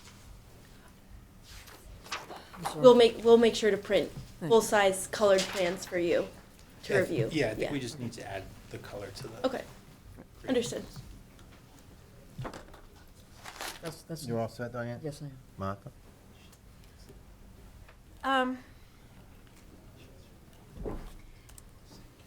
I appreciate your approach of taking little bits and pushing them together to make something that is more impactful. And without looking at the list of species and the numbers, I assume that you are trying to mirror existing vegetation types and take it up a notch by including native species, no cultivars, et cetera.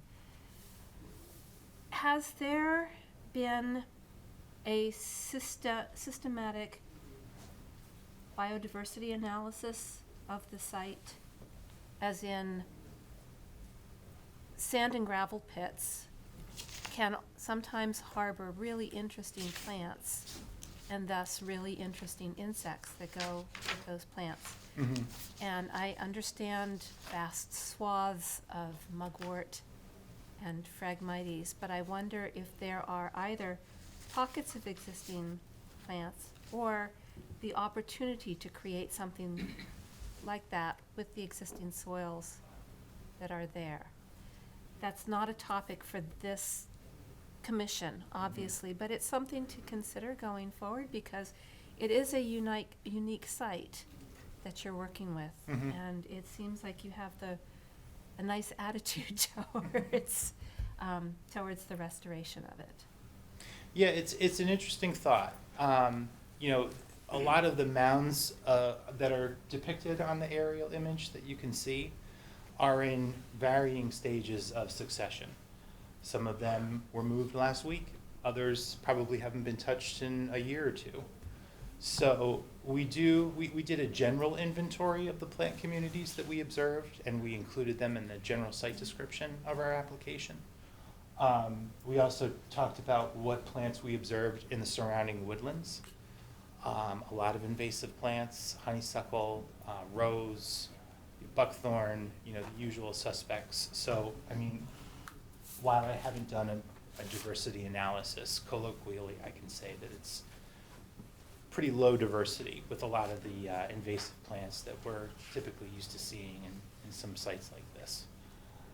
The plant communities that we chose, and I can go over the list if you like, but we tried to find a diverse selection of native plants, A, that were commercially available, B, that would do well given the sunlight and hydrologic regime of the restoration areas. But we're certainly open to, you know, talking through that with you more, and if you have some suggestions or you know, other critiques, we're happy to incorporate them into a change. Okay, thank you. I think I'm all set for now. Thank you. Jason? I'm all set for now.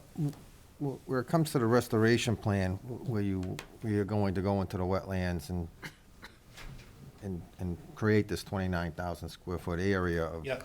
of rejuvenation, can you show us exactly how that's going to be planted with elevations, or can you give us a plan and show exactly in detail how you're going to do that?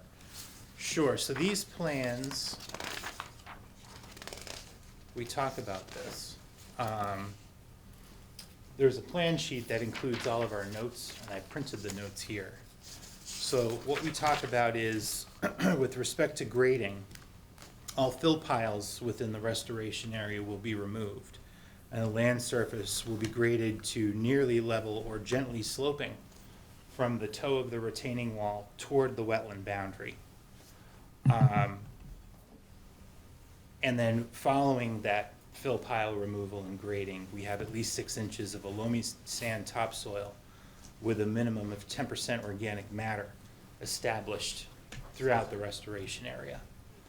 Then it will be planted. We give specifics on how the plants will be installed, how the soil will be amended with compost and mycorrhizal root enhancer. We talk about how the native seed mixture will be applied. It'll be either hydroseeded, or it will be sown by hand and raked in, and then you'll have a thin layer of straw spread over the soil to help stabilize the soil while the seed germinates, help retain soil moisture while the seed germinates. So I would encourage you to review this. We get into some pretty specific detail. We talk about a watering schedule. So it's pretty comprehensive. So are these plants that you're proposing going to have enough water and hydrology to flourish? Sure. So what we're doing in these two areas is we're not intending to create wetlands. What we're really doing is we're creating buffer zone. So it's an upland environment that we're creating within the 20,000 square foot restoration area. And to the right, the enhancement area, that area already exists. That area is pretty low and flat. It doesn't qualify as a wetland, meaning it doesn't have the hydrology within the upper part of the soil, but it's close. So the plants that we chose for that area prefer slightly wetter conditions than the plants that we chose for the restoration area, which will be a little higher in elevation.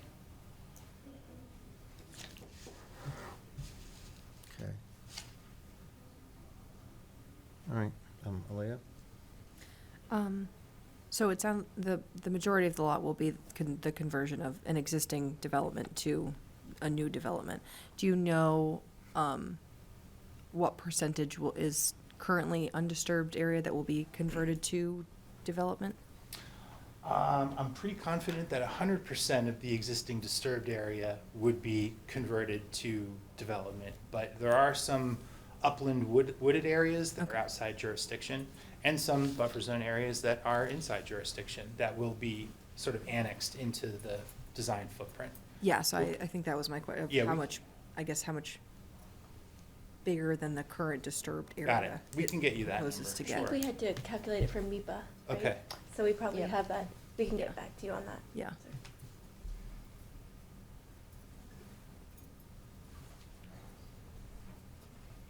I think that's it for my questions. I'm sorry. Angie? Yeah, so just obviously this is a first one for us, so the retaining wall is, you know, not only within the 30-foot, but it's in the 15-foot, and then we've got disturbance in the 15-foot, so they will need a variance from us, so this is our first one, so. Obviously, the presumption is that, you know, we're happy with the mitigation to offset the impacts in the 30 and the 15. Right, and we just need, I wanted a little bit more detail on the mitigation, that was the only thing. Okay. I think the other thing that might help would be maybe an enlargement of where the walls are, so we can see, because it's Sure. 40 scale. 40 You can scale. see where it's, maybe take that section Yep. and blow it up, so we can just see exactly, and what the closest point is for the wall, you know, the setbacks, the two setbacks, what the closest point is. Right. It'd just be helpful. And the only other context I could give you is that, you know, if you measure the square footage of work within the 15 and 30, and then you compare it to the square footage of buffer zone restoration and enhancement that we're providing, it's about a 3.5 to 1 ratio.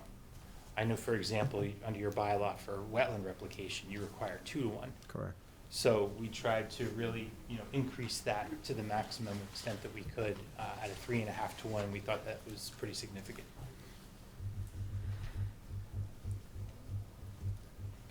Oh, I'm sorry, I did have another question. Okay. The parking lots at the, is this actually facing north? No, the west side of the lot. Do you know if those also kind of, you said the current slope is kind of towards Newton Pond. Do you know if that will maintain that? Because I have concerns with snow storage in the future, because those outer spaces tend to be the easiest, nicest place to put them, and those abut that little baby wetland. So I would just want to make sure that it wasn't gonna scooch right into that wetland. Yeah, we don't have the snow storage plan to go into the, you're talking about the wetland near Clinton Street? Yes. Yep, we don't have any snow storage that's supposed to pitch towards there. We have it sited so it will go into the drainage system eventually once it melts. Okay. So it shouldn't be going off to the wetlands, really in any direction. Okay. We generally want to keep it confined to the areas that will naturally go to our. Yeah, I saw that it tended not to go that way, but I know sometimes just plow drivers on a storm to storm basis might not be hitting up the plans to check it out. So I just wanted to make sure it's. We could propose putting a sign in there. Some signage. Yeah, along that outer edge. Signage is usually good.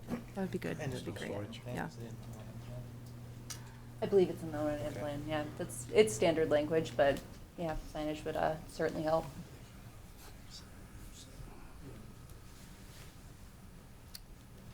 All set? I'm good for now, All yeah. set?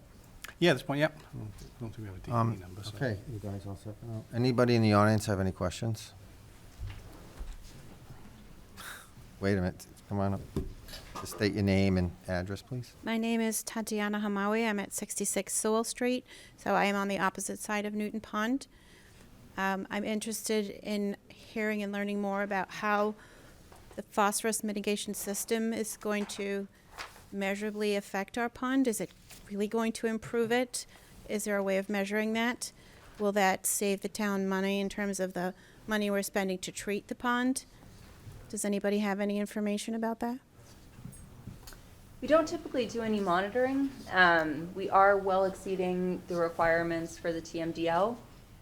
So we do have all of the stormwater mitigation measures available. We are reducing the amount of stormwater that will be leaving the site towards the wetlands, towards any off-site areas, and it should be an enhancement of water quality, but not actually, I don't know of any phosphorus monitoring programs available. Okay. So, I mean, I can also touch on that. So Newton Pond is also one of the ponds that's in our MS4 permit, so we already know there's a phosphorus requirement. So yes, we get credit for private developments as far as phosphorus removal. So when we get into, years 10 through 15 of the permit, we'll be able to take credit for the storm phosphorus that's being, removed here, which means that we don't have to spend money in town elsewhere to remove the phosphorus. So there is an advantage to the town with treating for the phosphorus. Any other questions? State your name and address, please. Glenn Kowalski, EBT Environmental Consultants. I was involved with this site when Mike Trotto was living. And when, as the applicant stated, there was no stormwater at the site going towards Holden Street, towards Newton Pond. We have articles actually in the Telegram, and I'm sure you have a file on it when Brad Stone was here, that Mr. Trotto used the swamp abutting Newton Pond as the settling basin directly across the street. That's documented. You can still look it up under my name, T&G. So a point of mitigation might be to look at what's going on across the street and how much sediment is still left in that settling basin, which is actually a wetland. Thank you. Okay. Anybody else have any questions, please?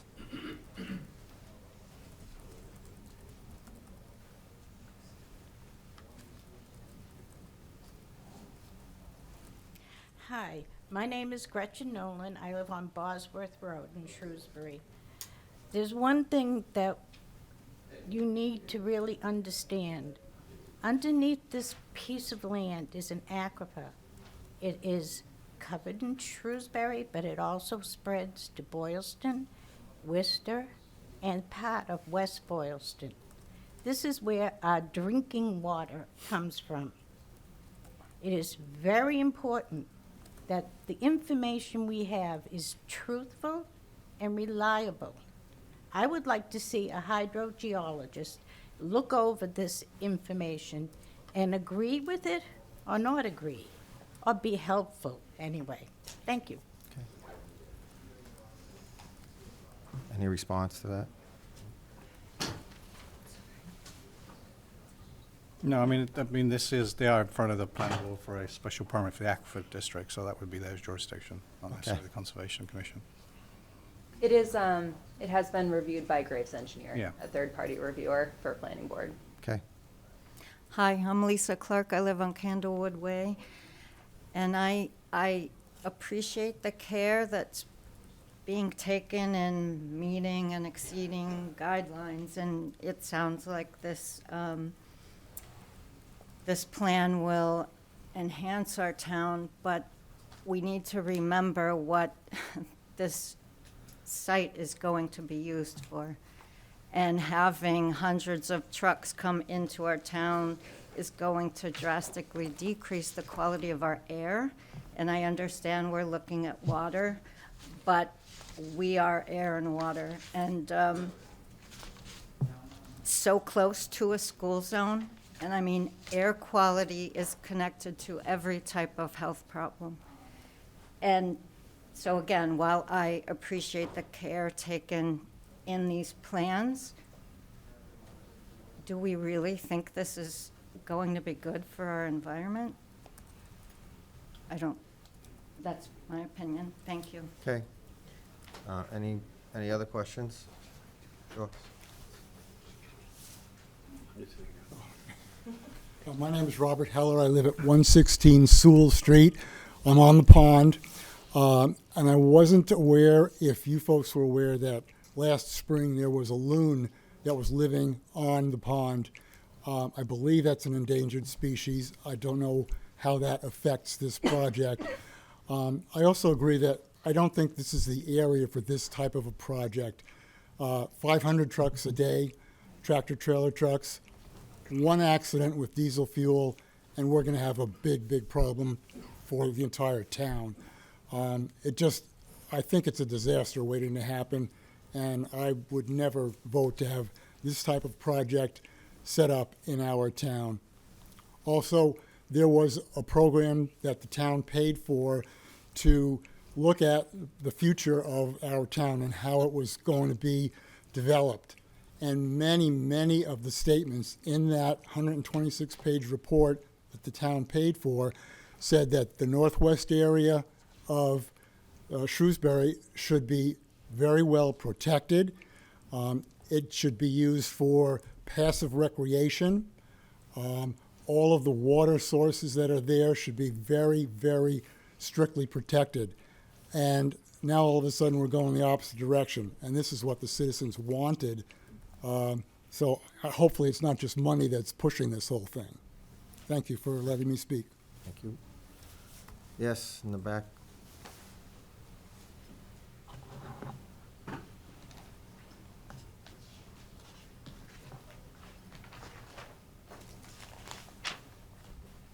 I'm Lisa Bratton. I live at 10 David Road. I was around when the last time when they tried to put a mall in this location. And so this reminds me very much of that. And I agree with the last person that trying to build a large facility at this location. I'm a retired hydrologist, so I dealt with groundwater and surface water, and I worked at sites at the bridge going over where Lake Quinsigamon is, and I also worked on a project that dealt with the wells at that location. And the Sand and Gravel is one big recharge location for the wells and going into the lake. So what's going to be stored in that warehouse? Are chemicals going to be there? Could potentially leach out? I heard him mention a burn, but that won't prevent anything from getting into the groundwater there. That's my biggest question, especially when the saw the size of those warehouses. Anything around that building to prevent water getting around, maybe for stormwater, but what about the groundwater? That's my biggest question. Thank you. Thank you. Any other questions? Andy Barnes, 115 Clinton Street. Two questions. First one short. You mentioned the utilities. What are you going to use to heat this massive facility? Gas, correct? We're proposing gas-fired heating units. Natural gas? Yes. Is there a natural gas pipe over there already? There's a gas line in Clinton Street, yes. Like it at my house. All right, second question. This thing goes over the proposed line. From what I've heard, not an expert, this would be one of the first, if not the first time it's waived, right? And we just talked about somebody coming close to the line, and we said, like, do you need a garage? Maybe you can make it a one-car garage, right? Maybe we can make a massive facility slightly less massive. Like, is it going to make it less effective if it's got 7,000 square feet less when it's already like over 500,000?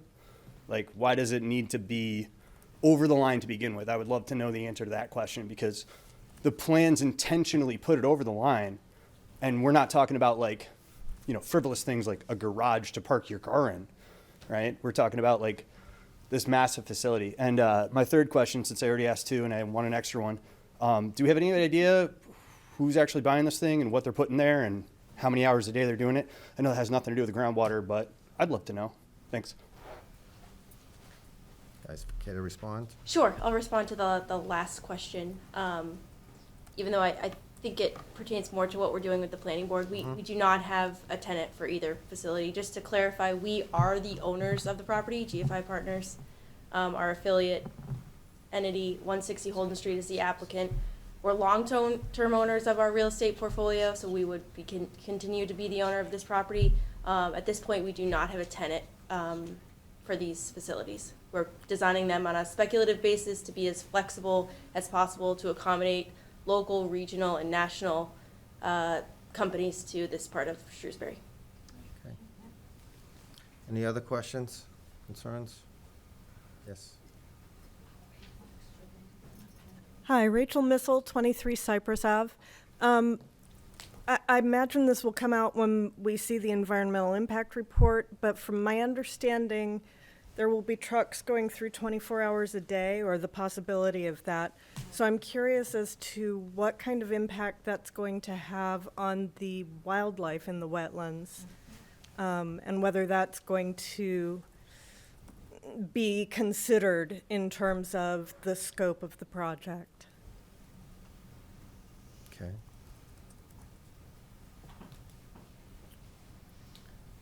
We can get back to you on that. Okay. All right, any other questions?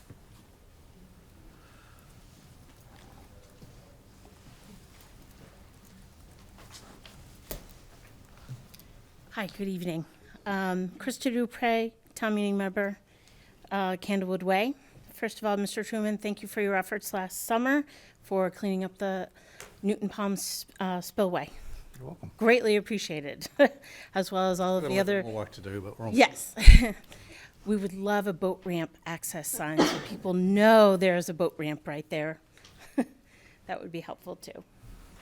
Since I know my neighbors also pick up trash on that street. Anyways, I think the biggest concern a lot of people have over the scope of this project is the size and actually what it is.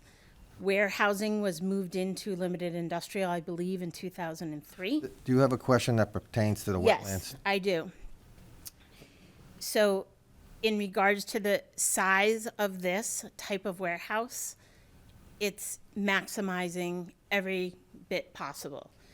And like the previous gentleman said, regarding coming up, and my understanding, they originally put in one warehouse and now putting in two. That's also the concern, as well as the impact, just like wildlife has said. Are there other animals we don't know about? I know I've had a turtle in my backyard that came from somewhere. don't know where, but came from somewhere. So I'm curious of any other endangered species that might be there. And all of the boards and committees, we have one chance to get this right, especially due to the aquifer. One chance. Thank you. Did you do are there any endangered species on the site? Did you do a, Yeah, so the Natural Heritage and Endangered Species Program is the state agency that regulates rare species habitat and work within that habitat. They also regulate the handling of endangered and threatened species in the state. And they have maps for the entire state. And those maps show different polygons or areas that are mapped for certain rare species. This site is not located within any mapped rare species habitat. So typically, if you have to go through that process and coordinate with Natural Heritage, because your site is contained within that mapped habitat, that would be a whole other process that we would have to be going through. But because this site is not mapped, and very likely because how degraded and previously developed it is, it's not providing any habitat for rare species. all right, any other questions?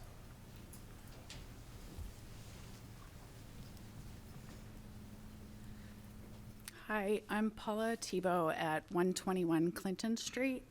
And I just wanted to take a minute to speak about the wildlife and nature. So in my backyard, we have seen deer and coyotes and foxes. And this past summer, my neighbor at 123 Clinton Street had a black bear captured on her backyard camera. So if wildlife is definitely something I think we need to think about in addition to the water and protecting the area. Thank you. Thank you. Any other questions? Okay, this hearing, are you going to ask for a continuance? Yes, we Yeah, are. no, of course, sure. I do actually have a virtual question. Oh, you have a Let me virtual see if question. I can get Dave to. Okay. Let me see how I unmute him. Okay, maybe not. Okay, nope. Out of the 122 acres of the entire site, all right, 22, this is 100? That's roughly. right, give or take. Out of the 100, how much is going to remain open? I don't have that number off the top of my head, but we can. Can you bring that information for our next meeting as well? And how much of that is upland and how much of that is wetland?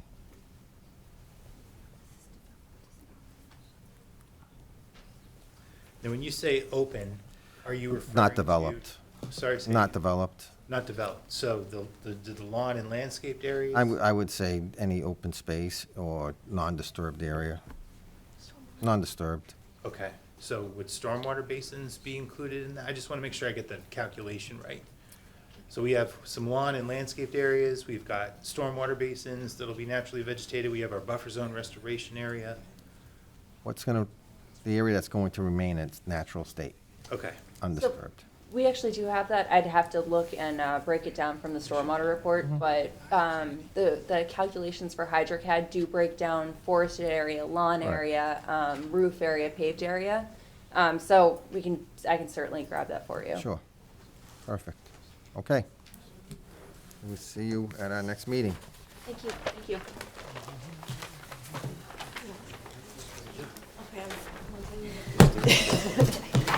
Ready for more, Haley?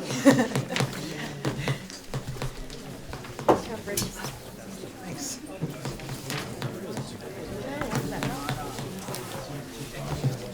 What's your next planning board?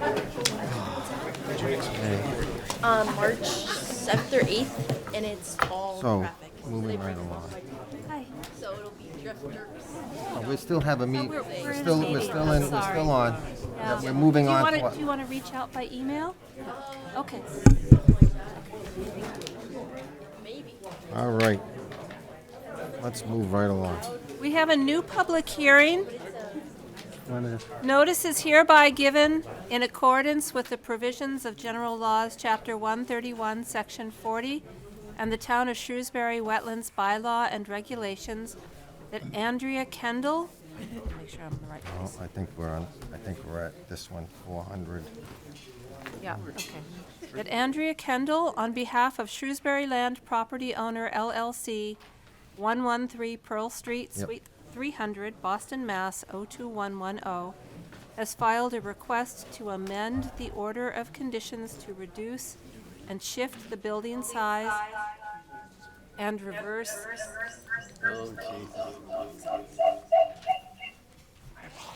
Okay.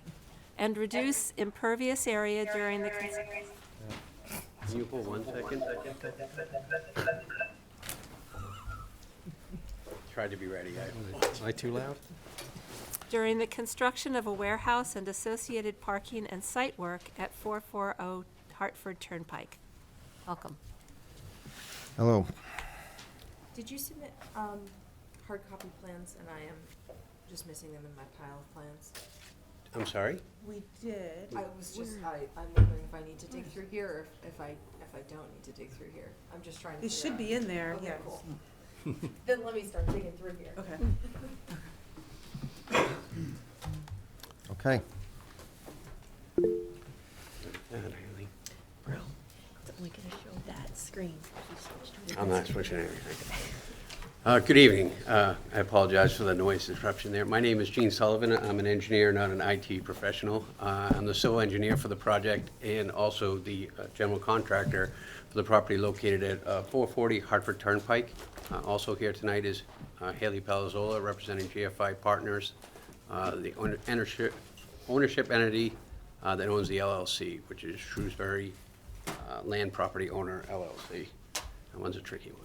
Also, tonight with us is our wetlands professional, Andrea Kendall from LEC Environmental Consultants. We have filed a request for an amended order of conditions last year, back in August, actually was August of 2022. We were issued an order of conditions by the board to construct a warehouse building on the property. Since then, we've been out in the marketplace trying to find a tenant for the building, and we're fortunate enough to find a single tenant user for the building with a much better use than what we had originally proposed. We anticipated this due to the location to be more of a warehouse distribution building. We actually have a company that's going to use this as their USA headquarters. They're more of a high-tech user. They have a light manufacturing component, some warehousing as well, but also quite a bit of office space in the building. So we've made some changes to the footprint and other site features just to accommodate their needs. In general, there's 4 or 5 changes. I'll run you through them quickly.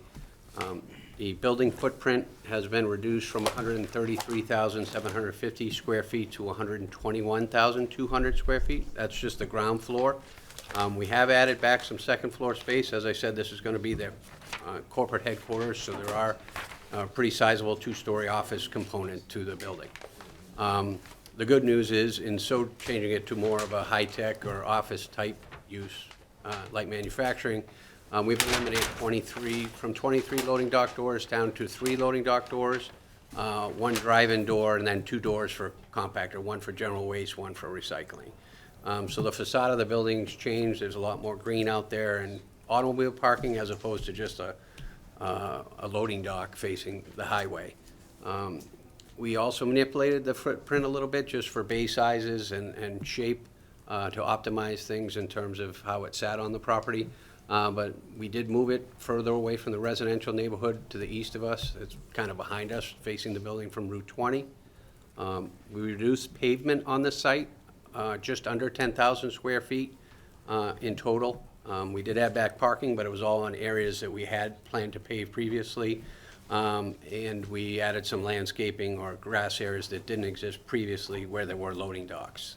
And kind of pulled the site in a little bit left and right and a little to the rear, and that's how we save some impervious area.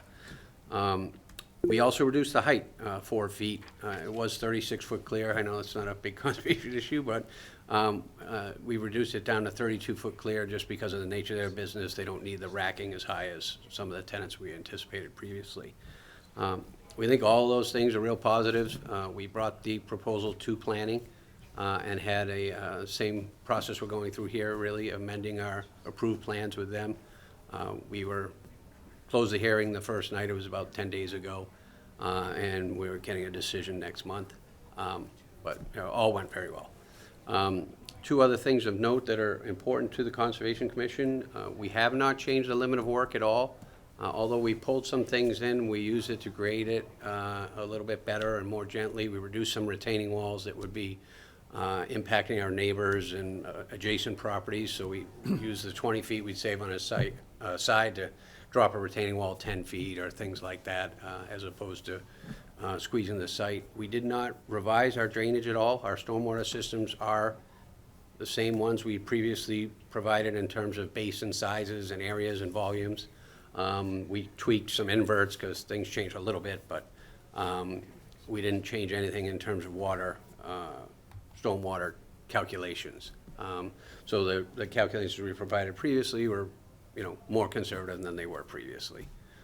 So all in all, we believe we've submitted a redesign here that is great for what our tenant needs and is less impactful than what we previously had approved by this commission. Diane? Yeah, so I'm looking at this first page, and I'm wondering, where are the isolated vegetated wetlands going to be removed to? I can show you where they are on the plan. They'd be located on, what is C1 on my drawings? Yeah. You can see there are two small blue areas. Can you see my cursor on the screen? Not really. There's one right in the middle of there and one adjacent to the two wetlands that we have identified. So those. Where are they going to? Yeah, where are they going to? I apologize. I thought you asked where. Where are they coming from? were. If you look on this sheet, in the bottom left-hand corner, we've created a wetland area between the two existing wetlands. And that doesn't change from the original plan. We filed this before the commission adopted their bylaw, and we'd already committed to providing wetland replication for those impacted IBWs. So are these isolated vegetated wetlands, are they in wooded areas? I wouldn't say they're necessarily wooded, they're brush areas. Brush areas, so will the area I shouldn't say is- that, actually. The one that's kind of near the wetlands is, well, again, it's before the woods really starts, but it's, a little overgrown, to be fair. Will the new area be similar? Will the new Yeah, wetland area be yes, similar? when you Yeah, we move into- provided a planting plan at the time that was reviewed and approved, so I don't have that Okay. offhand. Is it in probably the plan set? Might be. I can get it for you if you'd like. Go ahead while I search for But- that. I can't read that. I have it. You give me 1 second.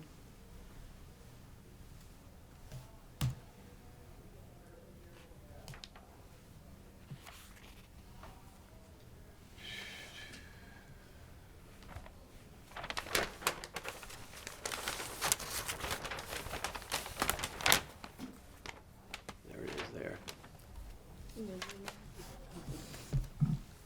All right.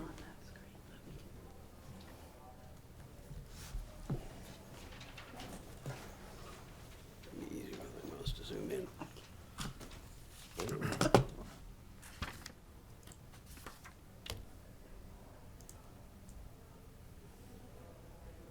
There you go. Nice. This is different than last time.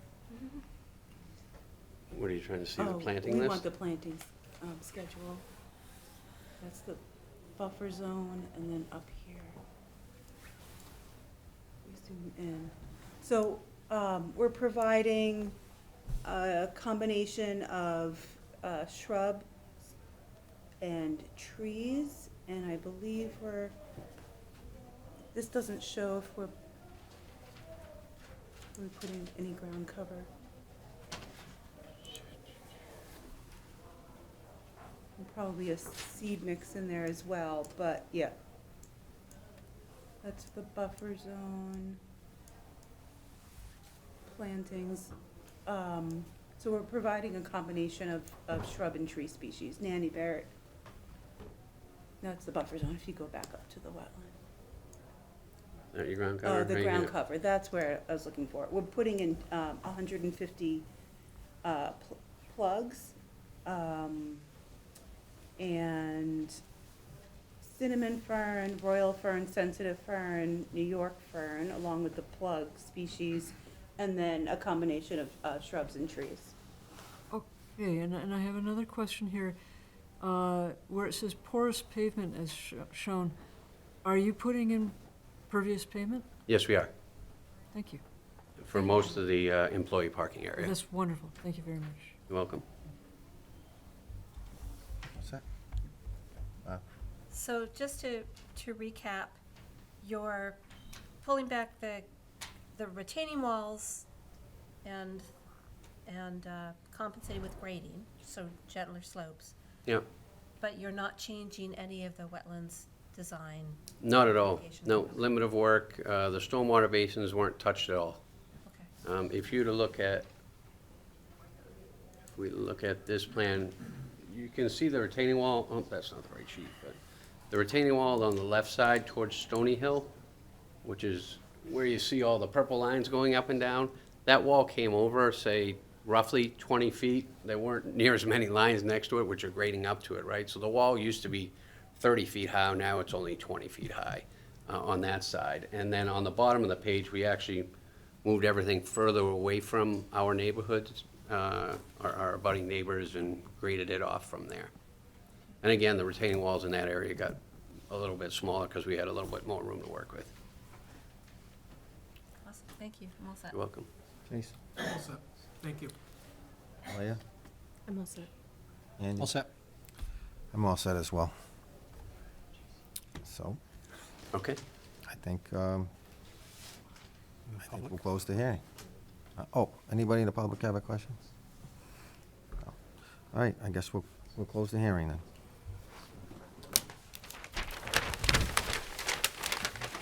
Set. Great. Thank you very much. Thank you.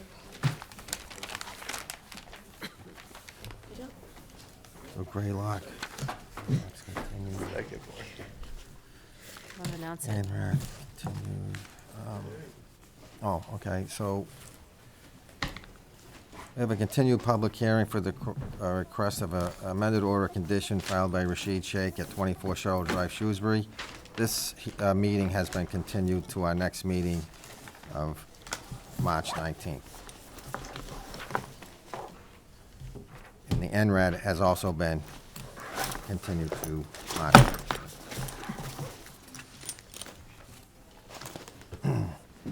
Okay, we have a continued public meeting regarding the request of determination of applicability filed by Ingram Realty Trust, 197 Spring Street, Shrewsbury, for the mitigation and construction of a chicken coop and plantings at 197 Spring Street.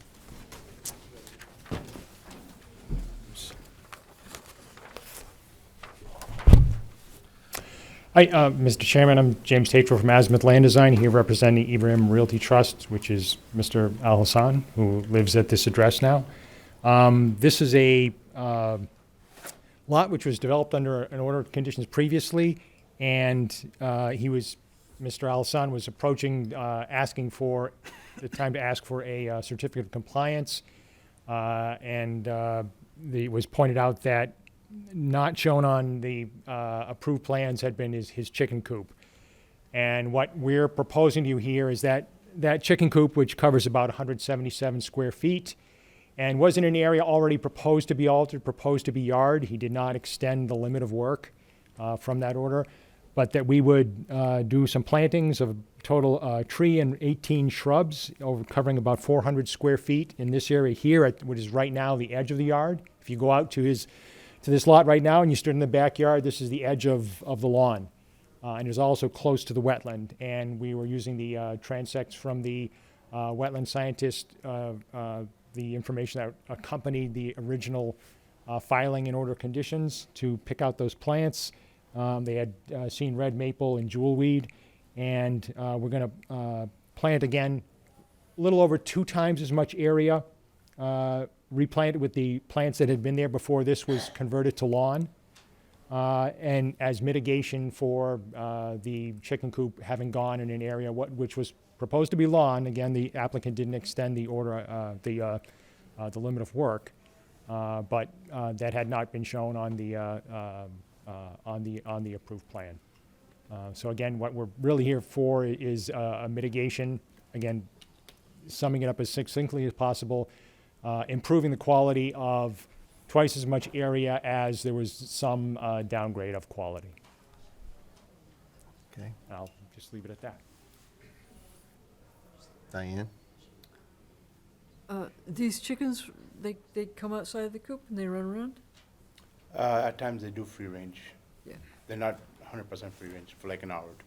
And their waste, where does that go? They're throughout the yard and stuff. Just throughout the yard? Yeah. Yep, okay. All right, thank you. Inside the coop, I mean, is going to be for like loom, pretty much. So, compost. Compost. Chickens are great. Chickens are fun. Jewelweed is not a shrub. Yeah. It will self-seed. Just scatter a few seeds and you're good. If you need to install shrubs, you should probably look to something different, like well, you have sweet spire. Yep. You have spice bush. To get some High bush pollination. blueberry. Sorry? High bush blueberry, maybe. I think we had considered that, but it just wasn't listed at we had just gone for the couple species that were cited in the nearest transect and a couple pollinators. How about winterberry? Yeah, actually, there's just no reason why not to have it in amongst the mix. I mean, we've got a total of, besides the red maple tree, a total of 18 plants, not just shrubs, proposed there. We could certainly widen the mix. Okay. And jewelweed will probably come in on its own, and the hummingbirds will love it. Okay. Okay. Jason? No questions. Aaliyah? Yeah, I wanted to note that all the you can additionally add jewelweed, but the 12 proposed jewelweed should be replaced with something else, and that should be submitted to us so we know it's what you're proposing. Because you could split it up and have 6 and 6 of winterberry and high bush blueberry is what you proposed. Yeah. So that would spice it up. We would certainly agree to do that. And then, I know the coop was sort of towards the edge of the lawn, and then there was like a little baby, not like a there was a little slope. Sort of a weird. To the left of it. Yes. Well, there was that area where the drainage is supposed to go to slow down that water that moves around the yard. And then beyond that, there's kind of a slope. Yes. Yeah.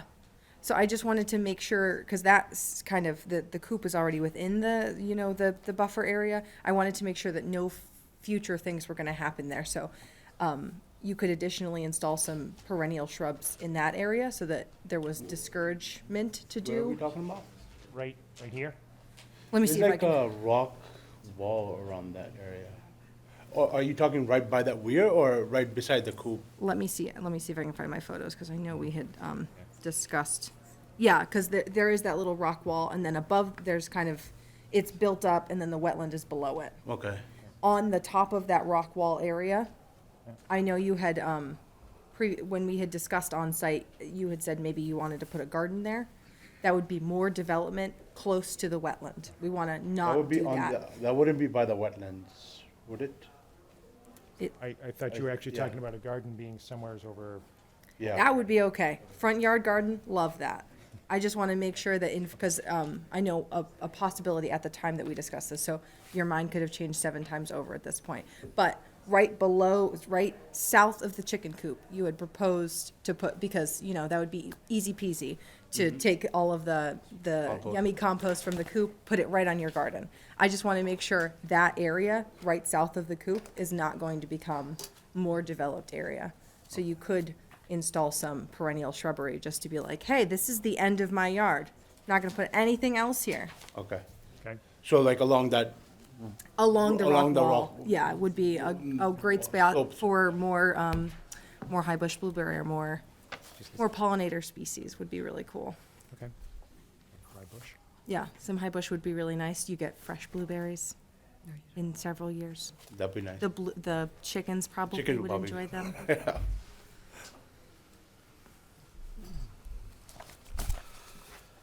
Andy? I'm all set. Thank you. Okay, anybody in the audience have any questions?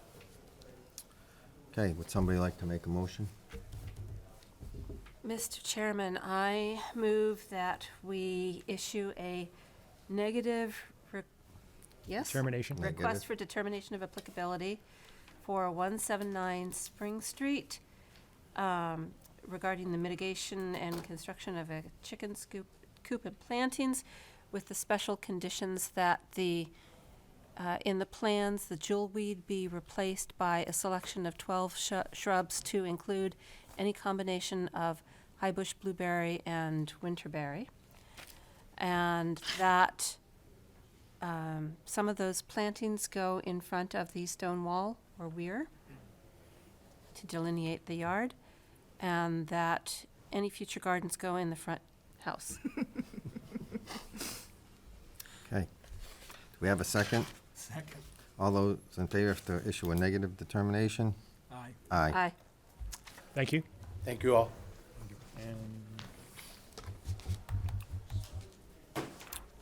Okay. We have a continued public hearing regarding notice of intent filed by Capstone Realty Trust, 69 Park Ave, Worcester, for the construction of a single-family home and driveway at 36 Sewell Street, Lot 1. So, Mr. Chairman, again, James Tatro from Azimuth Land Design here representing Capstone Realty Trust. What you have before you is a notice of intent filing which had been delayed. There have now actually been one change of ownership and perhaps imminently another. But for the development of Lot 1, previously lots 2, 3, and 4 had all come off of been approved for coming off of a common driveway over here. Lot 1 does not connect to those lots. It is separated by wetlands along its northern side, and the intermittent stream that flows through the front of those lots flows through Lot 1. What you see before you is a representation. Dark green is wetland. This is where the intermittent stream flows. There's a little bit of a sort of a ponding area here on the abutters property. We have a proposed house location, proposed septic system, and the work and house would respect, where at the time of the filing were the guidelines now, town wetland bylaw of the 15-foot no disturb and 30-foot no structure. Again, the exception being this access. This would be a total fill of 285 square feet. Where this is crossed, we'd have a single large culvert, 11 feet span running as you drive your car, 18 feet span in this direction, cross from one side to the other to cross that wetland and that intermittent stream flow. And we would mitigate that with the creation of a 517 square foot wetland replication area over here, which again is 1.8 and change times the alteration. And we set this driveway up such that the low point is over here, and runoff would flow through a paved and then stone channel to that wetland replication area to get it some water. As again, I know I waxed rhapsodic about how wonderful the soils are on site, because they are so super permeable, coarse sands, and extremely gravelly. But it is a real problem for trying to do any wetland replication. We actually call for thicker than usual topsoil depth in the soil. You know, this is to be excavated out and then soil put back in with topsoil and a mix of other soils. We actually, I think, maybe had doubled the normal depth to try and get some holding of moisture in that soil. And again, we would have, as I say, this is set up that the driveway would go downhill from the road to this point. It's the low point coming from the house down, heading toward the road, so that runoff will go to that replication area and give it some moisture. I know, I'll be frank, I know in the earlier discussion, when we first brought this up, there was a reluctance about there being more than one, about having a wetland crossing over here, which got to the upland and gave access to those 3 lots, and another one here. But this lot can't be accessed from these others. It's separated. This is a wetland collecting runoff from all this land, butters over here to the south, in this property, flowing towards this other wetland, which is the outflow of this pond. So you've got a flow here, the outflow pond here, and a much lesser flow here, which is just draining these areas. And they separate this lot from the other entrance. So it was not possible to try and get in there from that crossing unless you did another crossing, unless you cross this wetland here, or whichever point you might try. So again, what we have before you is a request for an order of conditions with, again, the one crossing of altering 285 square feet, mitigating that with wetland replication creation of 517 square feet, otherwise respecting the then guidelines of 15-foot no disturb, 30-foot no structure, with a line of boulders all along the limit of that alteration where it was closest to the wetlands. And I should note that if the board should choose to issue an order of conditions, we would ask you to explicitly acknowledge again, as was acknowledged with these 3 lots, that the presumption that the USGS maps representation of this as a perennial stream is not correct. And we submitted photos from 4 straight days last, I think it was April of 2023, when showing no flow whatsoever on 4 straight days, which was not yet a drought time in this stream channel. So I'll leave it at that and try and answer any questions. Diane? So the mitigation area, right, exactly there. Yep, the hatch. Does that in some ways serve the purpose of what would be a rain garden? Yeah, The water's being sloped to run off into it. Yep.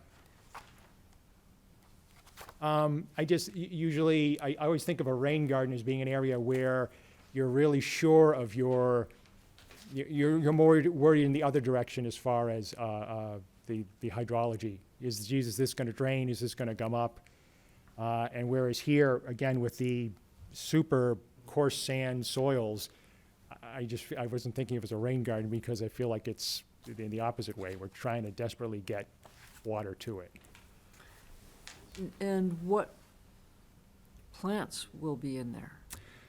It's actually on sheet D5 of the, it was a May 23 site plan set. Whoops. Sorry. I think the most up-to-date plans I had removed a home from Lot 1, so I had not included and I wasn't sure if this was any change to the previously proposed. Okay, it is on sheet D5. Did we not have you? See? Red maple, silky dogwood, high bush blueberry, and sensitive ferns, which I think were all, we had nearby, we had a transect, and I think those were among the plants seen right there. Not exactly next door, but in the kind of the same area of the wetland. Okay, thank you very much. I'm all set. All set? Oh, yeah. I'm all set right now. Andy? Yeah, I guess the question comes is, you know, we're gonna give them the second crossing, which is why it was originally pulled off the other way. Right. because, You know, we've given them one crossing to get the upland, it doesn't mean we have to give them two to get to the whole site, so. And That's the reason it was put off, so. yeah, that I had been don't see what's changed. John's concern. Yeah. I would just note in that regard, when we filed the four separate, we did this as 4 separate notices of intent with DEP, they had no question in regard to that issue. There was no comment that, you know, gee, you've got one, we shouldn't let you have another. Well, I think that came up at the first meeting, we can go back and check the meeting minutes, but it was definitely discussed. Oh, no, I mean, the DEP comments Yeah. did not cite that as an issue in the file assignment.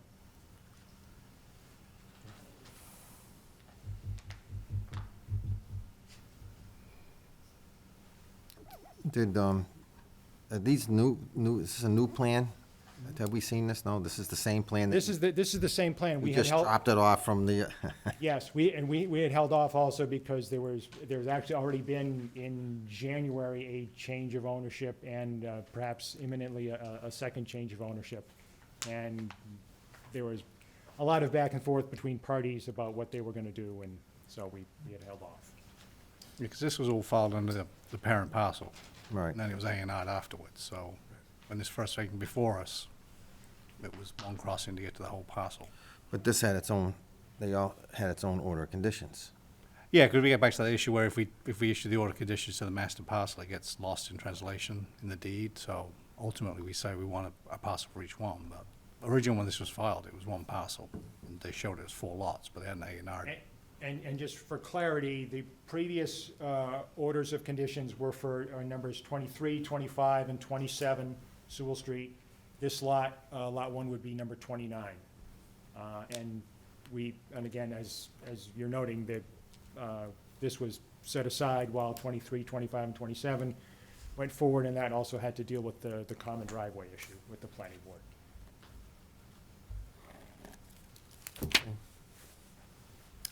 Any questions from the audience? Any other questions here? I mean, we have concerns about it being a second crossing, so I don't know. Understand? Gonna happen. Again, I raised it. It was something that the previous chairman had mentioned. There was discussion.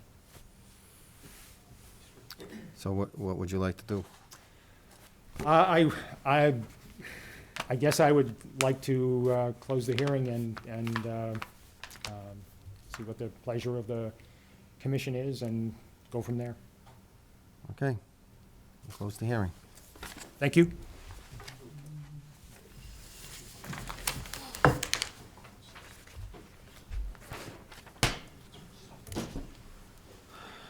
Okay, I have a continued public hearing regarding notice of intent filed by Lisa and Stephen Turnblom, 199 Gulf Street, Shrewsbury, for the construction of a single-family home, septic, and stormwater system at 195 Gulf Street.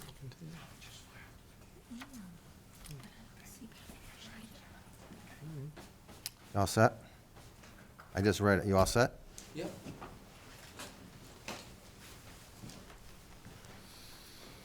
Yes, I should say. You need it? Sure.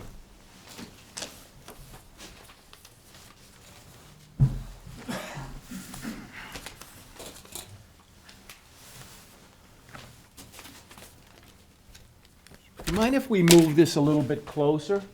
Not at all. Thank you. I want you to not see it. Just remember to bring the mic with you. Sure. Yes, I would. Thank you.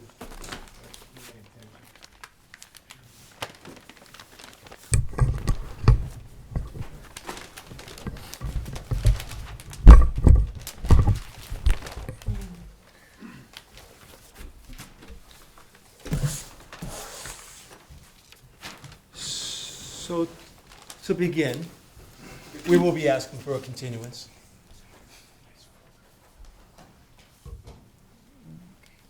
Maybe which side I go to we now.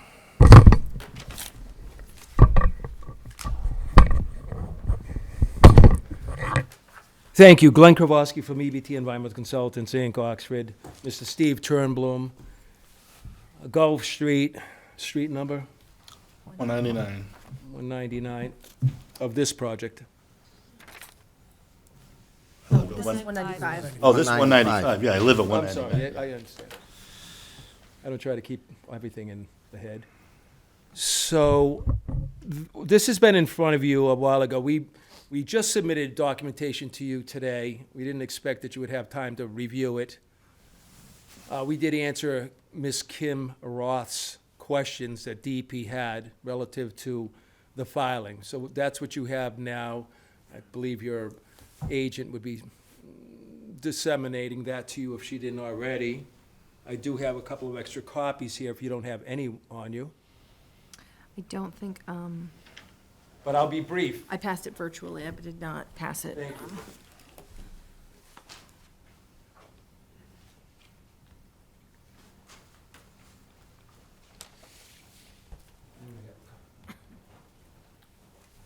Did you say you? Yes, they can have, thank you very much.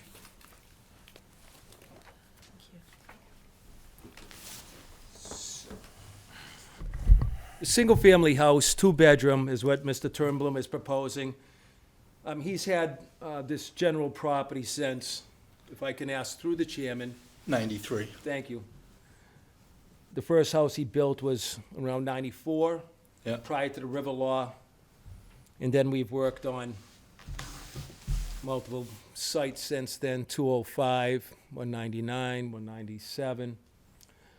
And right after 96, when Riverfront came in, we performed photo documentation that this brook dries up. We did have Mr. Stone take a look at that. We photo documented it twice. We just located the original photographs from the second time we photographed it. And at the same time we photographed this brook down gradient of Gulf Street, we had done the one across the street, Mr. Sweet, on that property, then at the outlet of the culvert on the down gradient side of Gulf, then down where this brook system splits and goes in a southeast and a northeast direction, and then down gradient of the 199 house, the last one that we permitted. Mr. Turnblom, could I ask through the chairman, when did we permit 199? About? 199 was Yeah. done in 2011. That would be the last house all the way to the rear or towards Worcester in that direction. So, again, using that photo documentation, which is part of this document, is the first statements that we talk about that Ms. Kim Roth from DEP had questions on. We know that we have a similar case here in town earlier, across the street, and then we've had other cases, Charlton, and a couple of other places where we use this old documentation, which DEP has agreed is valid. So we won't go much into the fact that it is intermittent, but we will provide one additional document to this that I just had called into me. The stream stat, USGS stream stat down gradient at 199, when we run that, it is 0.48 square miles draining to that point from the headwaters. And it flows at a 0.0085, which on the stream stat, it'd have to be 0.01 and a half a square mile to be determined that, to even consider that it might be perennial. So not only do we have the documentation, we also run stream stat and it says it should run dry. Similarly, that we utilize across the street, but we're lower in the system now, and so we ran the system, the stream stat a little bit lower, obviously, than Mr. Sweet's across the street. So Ms. Roth's first question in red is answered by my answers in black, the second paragraph.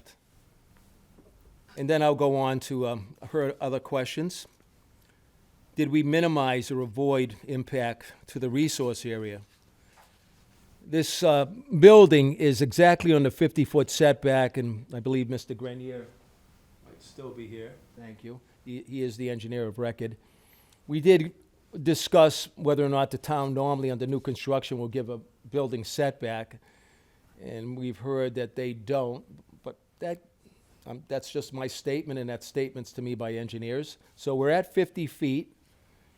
The septic system for a two-bedroom, which needs a variance, but I also talked to other engineers that variance is given. But it does have a restriction to it so this is only a two-bedroom house with a two-bedroom septic, 220 gallons. We have proposed replicate, and then as we go to the house, I did tell the engineer, we're only going to get what we need behind this structure and ask to alter no more wetlands than that. So we have 10 feet. There's a small square rectangle of alteration of wetlands, and there's 2 replication wetlands. We made sure that, and Mr. Grenier made sure that 50 feet from the closest wetland point again is 50 feet again to the septic, which is Title V. So that covers, I believe, until you have questions, how the design came about and can we minimize it. You can't have anything smaller than a 2-bedroom. And so we go on to the questions about, as Ms. Kim Roth was questioning about commission requiring additional measures for the mitigation under 1055 4B1 through 7, which is the performance standards for making wetlands. And unlike what I just heard recently, we ensured that we have hydric soils within 12 inches of the final cut, which is one of the requirements in the performance standards of 1 through 7. So we have hydric soils that we're going to access. We are growing a in-kind wetland. It's a shrub, red maple swamp series that we have out here in the wetland. That's what we propose in the 2 replication areas. It will be monitored. We also, Ms. Kim Roth brought up that the commission should require monitoring, and we normally do 2 years of monitoring at the end of the first growing season, as brought out in this letter, and at the end of the second growing season, well before we would, in making sure that we're meeting 75%. We just did a series of replications, actually, for the city of Worcester buses, and they make 100% wetland coverage of indigenous plant species found from the lost area. So we feel that we're easily, as we've been running replications since '86 and making them, that we're going to have well over the 75% surface area covered of indigenous plant species found from the lost area, which we bring out in our report on what species we're planting. Generally, it's going to be high bush blueberries and northern arrowwood and common winterberry and red maple as the tree. So and Ms. Kim Roth also said that the commission should be looking to us to potentially put monuments here to ensure that anybody living here knows that this is the wetland edge. And so we put in 7 monuments at 20-foot spacing. It is part of the exhibits that you have. It would be towards the end of the document, 4 pages, I believe, before the end. You're going to have it is actually the end, which shows where we place the monuments, and we do state in our letter that if the commission wanted anything different than that, we would abide by whatever the commission would like for monuments. And we don't know exactly what you have for standards, 3 feet in the ground, 1 foot up, put a sticker on the top that says wetland boundary. You might have your own details. We would like to have those from the commission so that we can actually modify this plan, put the monuments on the plan where the commission would like them, if they like something different than what we show, and then make them out of either granite or sonotube, whatever you normally, or if you give choices to the applicant, whatever those choices might be, we'll add it as a detail on the plan. So again, and then lastly, the floodplain study. The floodplain study for Cyprian Cypress was originally Mr. Rob McNeil, the engineer for Mr. Turnblom a few years ago, did the floodplain study. And then it's been modified and expanded by Mr. Grenier, an associate. That has been submitted to FEMA, Mr. Grenier tells me, and I write this in the document, that they wanted some change in modeling, or format, format. And so we're waiting for FEMA, which, again, Kim Roth said, well, the commission should maybe ask for a peer review. I think FEMA might be one of the best peer reviews of floodplains, because they're the ones that are gonna agree upon it. So we're asking for a continuance until the FEMA floodplain study is finalized and reviewed and okayed by FEMA. I believe that was my last statement on this document. And it is, as far as the first couple of pages. And we would request a continuance after any questions the commission has. Thank you. Okay, Diane? No, I have no questions. Thank you. I need some diagrammatic interpretation, please. At this corner, looks like wetland flag 10A. Yes, ma'am. What is the underlying gray circle signify? The underlying, circles? Well, they're Yes, hexagrams. That, or hexagrams.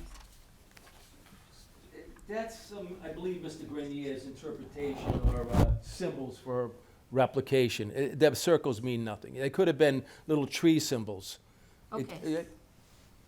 So, Our density of planting, if I could through the chairman, just to lastly say, I believe we in our application detail, we talked about 7-foot spacing of the plant species, so that might be a little dense, but normally with a woodland area, a shrub wooded swamp, we go with 7-foot spacing. Sometimes the commission can ask for 5 or 6, but 7 is my standard. As they start growing, and it's only 7 feet spacing in each, 3 feet, one bush, 3 feet another, they're almost touching by that point, so that's only 6, 3 and 3, it'd be 1 foot in between the bushes. So we expect them to grow, and that's what we have, is a 7-foot spacing. okay, It's laid out in the replication detail. thank you. And then an additional, just to the left of that, there's some cross hatching outside and a little bit inside the footprint of the house. The 45-degree Yes, that diagonal is the lost area.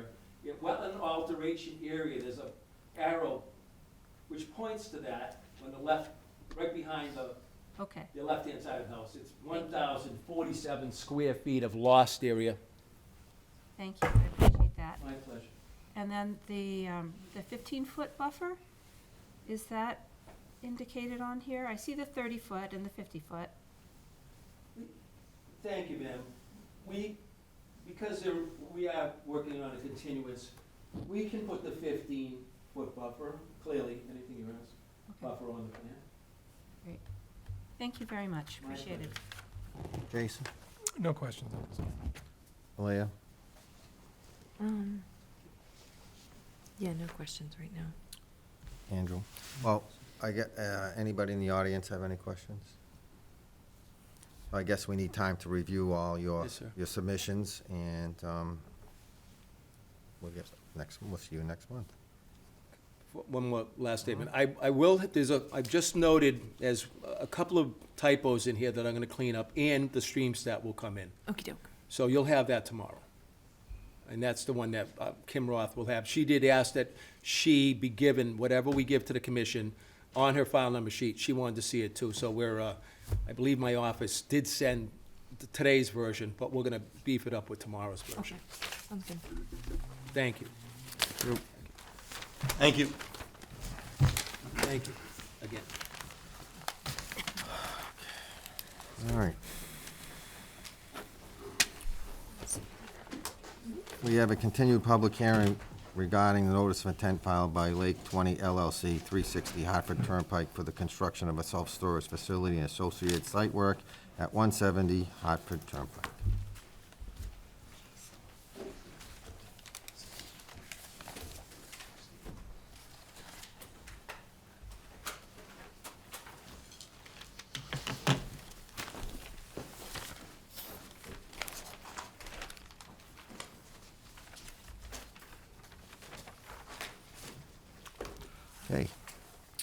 Thank you, Mr. Chairman. For the record, John Grenier, J.M. Grenny Associates, on behalf of Lake 20 LLC.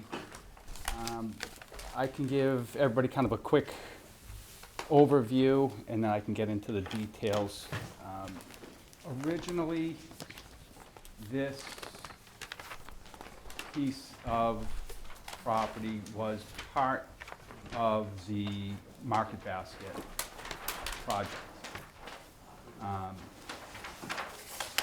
Since Market Basket and the apartments have been built, this parcel, which is now a 7-acre parcel, that was chopped out separately with its own frontage on Route 20, and this portion of the property is now its own separate parcel, although it still gains access as part of the Market Basket project. Originally, under the overall project, what was anticipated at the time was a retail use, or a couple retail uses, a 12,500 square foot building and another 4,000 square foot building, with obviously more intensive parking in the front, loading areas, dumpster areas, and whatnot. Because of the location of this section of the parcel, it's really segmented from the rest of the project. It doesn't really lend itself for retail use, which is why they were selling it. That's not their business. Market Basket had kind of the main site. The owners of it are the owners of the apartment building. That's not their business. So it was really something that they thought somebody might use for retail, but the practicality of it is that it's really not suited well just because of the proximity of it to the rest of the site. So what we have before you it's a new address, it's 170 Hartford Turnpike. 170 didn't exist before as part of the Market Basket, has its own map and parcel, and so what got subdivided was a 7-acre parcel, and what we are proposing is a self-storage facility. Obviously, and I know it's been brought up by the commission members, that the amount of disturbance under this new proposal is more than what was part of the overall Market Basket. What we would contend is, we took a look at we did an overlay of the overall project with this. So I overlaid the self-storage program over where they had the retail before. And I would contend that in the context of the overall project, it's a minimal amount of additional disturbance. The disturbance is only within buffer zone. It's an additional, I believe, 1.5 to 1.7 acres of additional impervious area. Looking at the overall project, it would be really minimal. And in addition to that, this is really an innocuous use. You get much less traffic. It's not as much travel. We don't have tractor trailers coming in. We don't have loading areas. The entire perimeter of the project will be fenced in with a 6-foot-high chain link fence. So there's not going to be any disturbance. Once it's built out, there'll be no disturbance around the perimeter. It's all encapsulated with chain link fences, and obviously the buildings buffer it from any other work. So you're not going to have people dumping things in the back. It's totally encapsulated. Any of the areas, one other question I know was a concern, was where we're having snow storage. We have an access area, which is, here's Flint Pond. This is the limit of Flint Pond. Here's where the power lines go.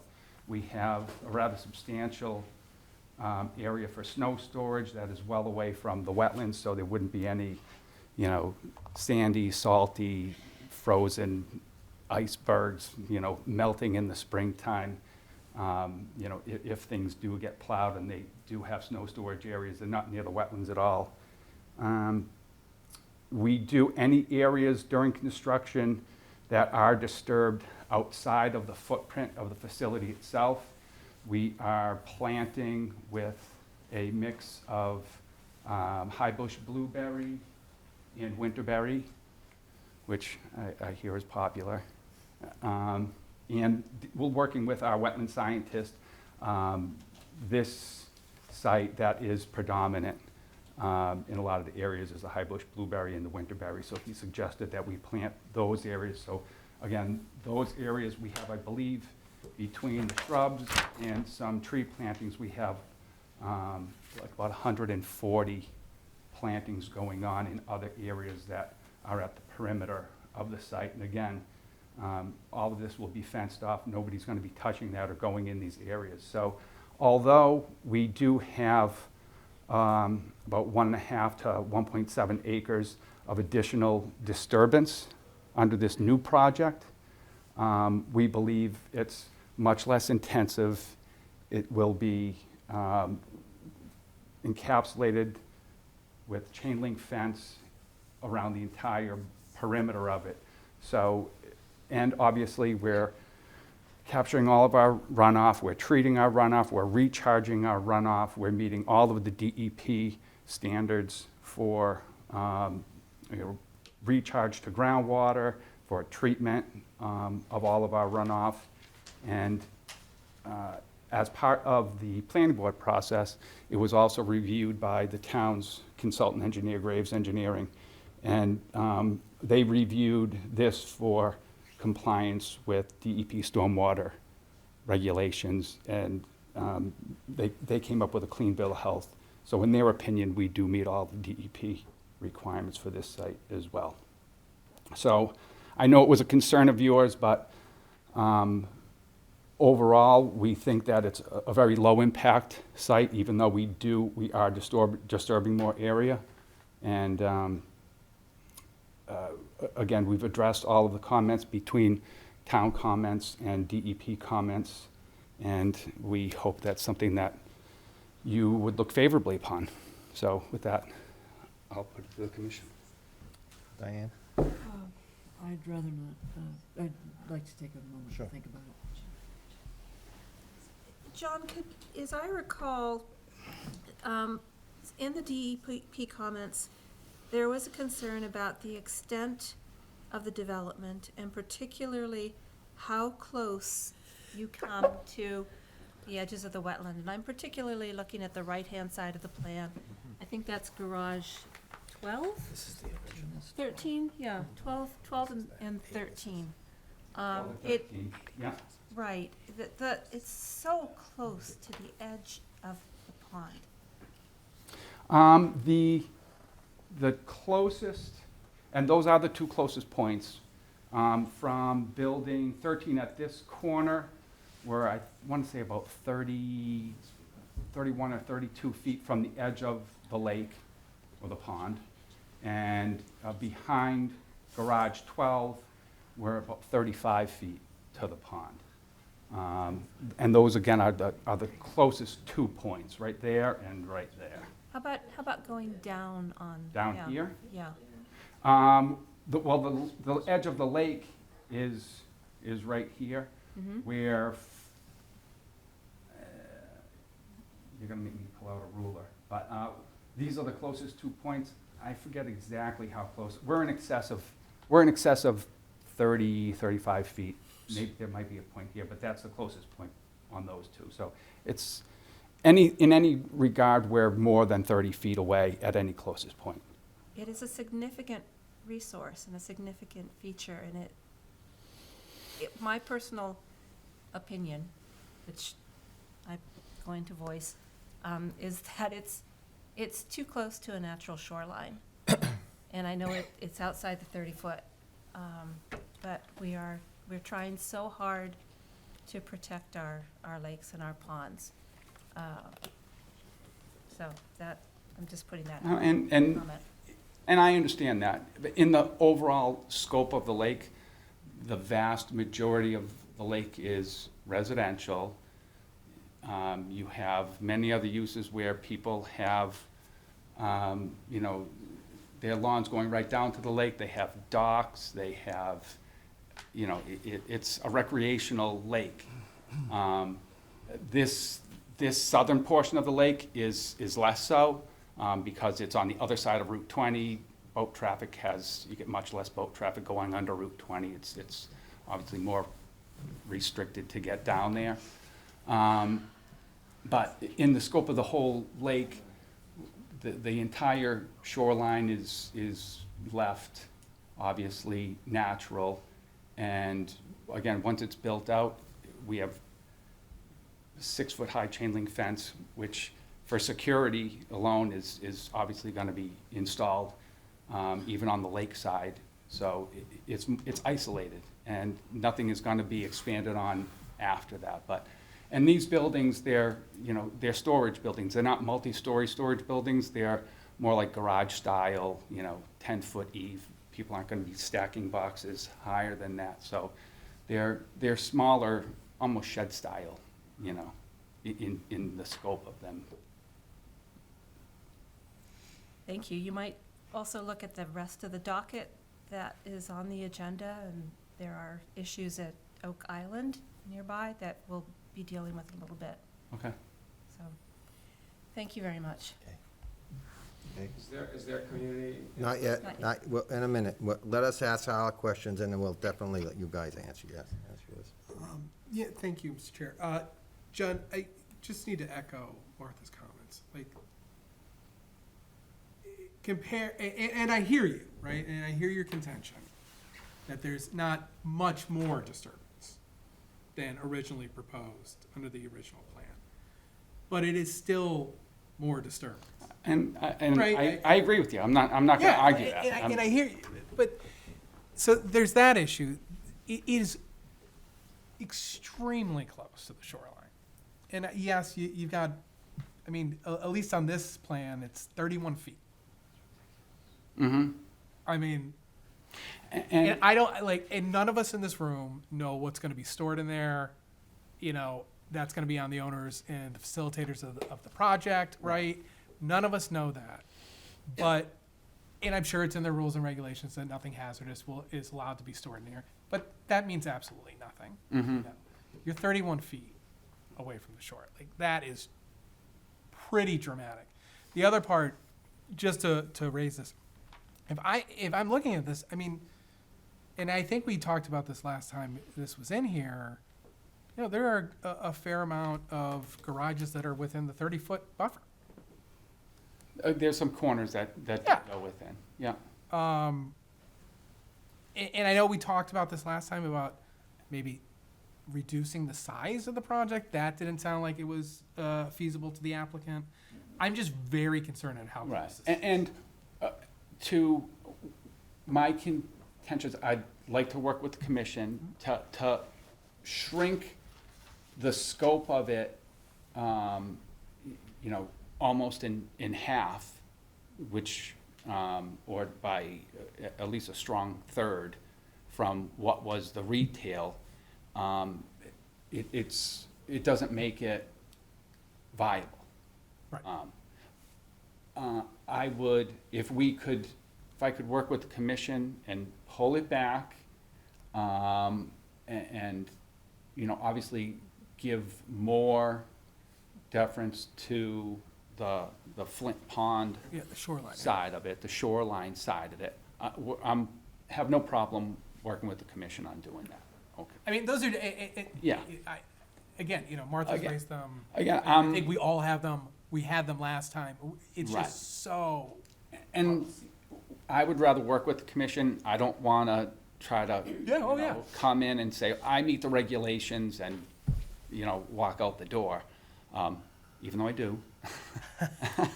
You do? But I would like to work with the commission and look at something that works for all parties, knowing that it has to be a viable project, but also take into consideration, proximities to Flint Pond. So, And I'm more than willing to work with the commission on that. I appreciate that, Joe. Thank you. So, we originally approved an area of roughly 16,000 square foot of building. Well, it was, well, if you look at That's what the- was approved. Right, and on, I'm not trying to cut you off, but the total impervious area, because obviously, if you go to retail, it's parking, bigger parking areas, bigger loading areas. So it was about 2 acres or so of impervious area under the retail. This is somewhere between, this has like an additional 1.5 acres or so beyond that. To go back to the original project, when the original project was presented to us, they presented this parcel. They also presented to us that this back area would remain open and to protect Flint Pond. And the overall, and when they made their presentations, that we took that into consideration. Now, if they were to put something like you're proposing, maybe we wouldn't have approved the project, or we would have requested something different.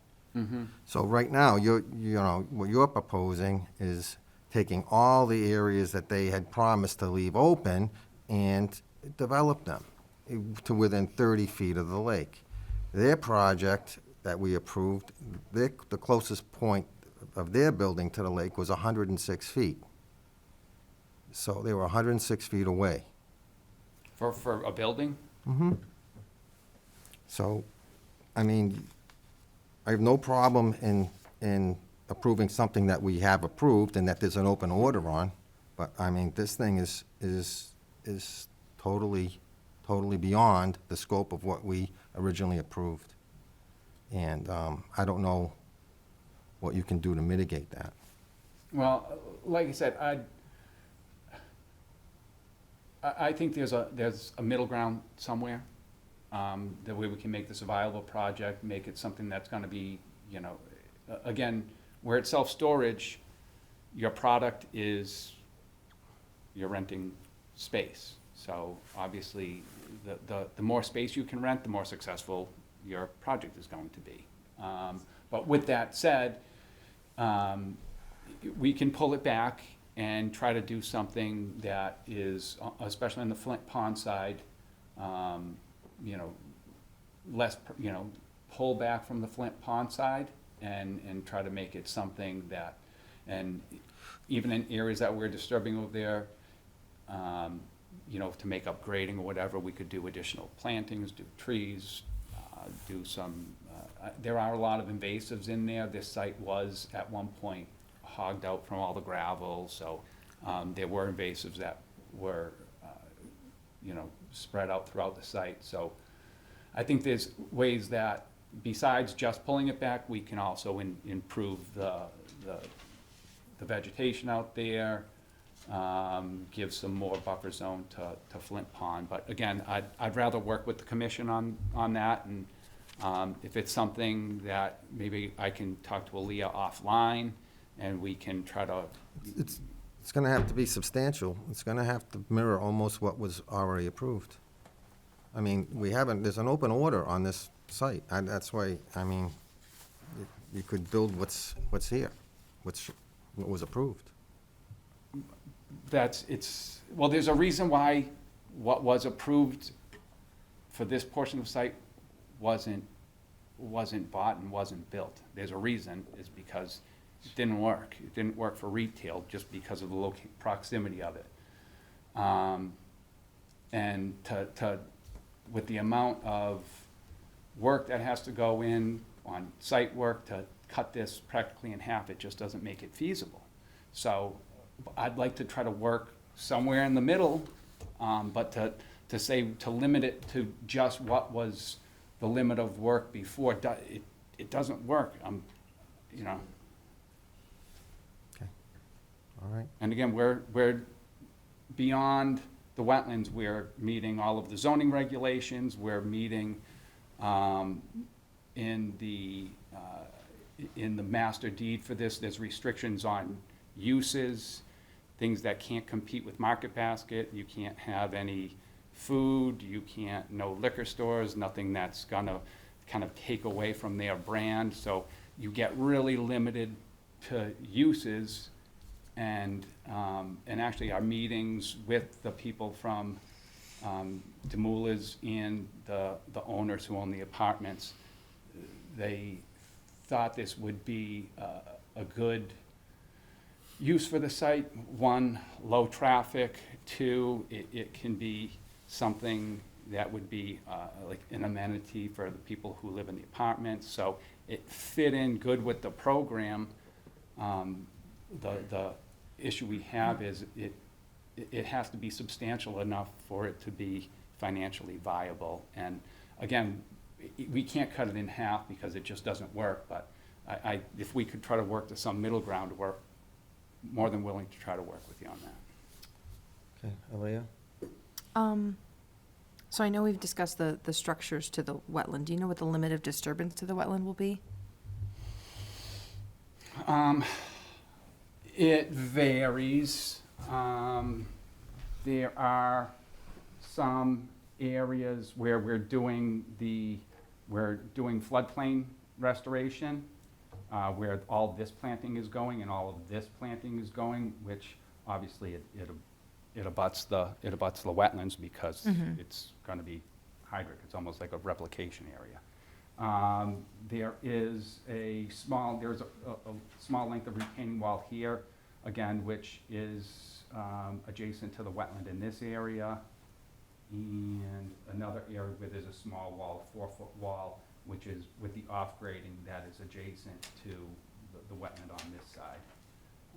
And again, but then with the buildings, we're in excess of 30, 31 feet. Okay, so, but that's not maintaining beyond the buildings, it's not maintaining a natural shoreline, it's grading Well, with. that's to the wetland, not to the shoreline, we're in excess of 30 feet. With the limit of disturbance or the structures? With, the closest is, like I said. 31 feet. The 31 feet, and that's the That's the closest structure. for the structures Okay. to the shoreline. But beyond right outside of the structure, there will be impervious area and then some level of grading. Oh, there will be some level of So grading. that will be disturbed area. That will be disturbed, and then And it's it'll not being go returned natural. to the It'll- forest that it was. It'll go natural after that because everything will be 6 Natural foot or height. graded and then loamed and seeded with grass? Graded, sloped, seeded, and then nature will take over. Because it's not a lawn area that anybody's gonna maintain. There's gonna be a 6-foot high chain link fence, and then, it'll be growing up natural. It's not gonna be maintained, is my point. Okey dokey. So I'm looking at the old plans now. It looks like a building was added. Was the square footage reconfigured into kind of pull from one and add to another? It was, even though we were under, this was under an order of conditions, we went out and reflagged it. And there were 2 locations, I think there's a wetland flag, A2, A2A, A2B, A2C here, where the wetland came in a little bit in this area. And I want to say it was over in this back area. There was a couple spots where there was like a little finger that came in. So we reconfigured the driveways. We had some subsurface drainage that we had to make sure was 50 feet away from the wetland. So before, I think we had this recharge was over in this area, if you're looking at an old plan. So that got relocated back here. And so we relocated a little bit and jockeyed it around just to make sure we kept our drainage more than 50 feet away from the wetland, and made sure that we could do all of our grading and whatnot for a couple areas where the wetland line there was a little finger that came in. Okay, so no We square jockeyed footage. it around a little bit. No square footage was reduced at all. It just kind of got scooched Yeah, around no, to it got different reduced a piles. little bit, but, Okay. Not a ton. Okey doke. I think that's it for my Andy? questions. Not at this point. Anybody in the audience have any questions? Come on up to the microphone and state your name, please.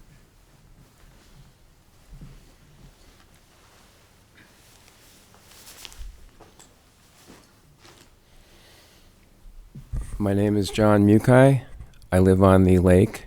I'd like to correct this gentleman only in that there's a huge area of two of the ponds where there's very few housing at all, especially on this shore. And I don't think it's to envision this area as, well, there's all lawns all the way down, so, you know, why worry about anything, is not correct. Secondly,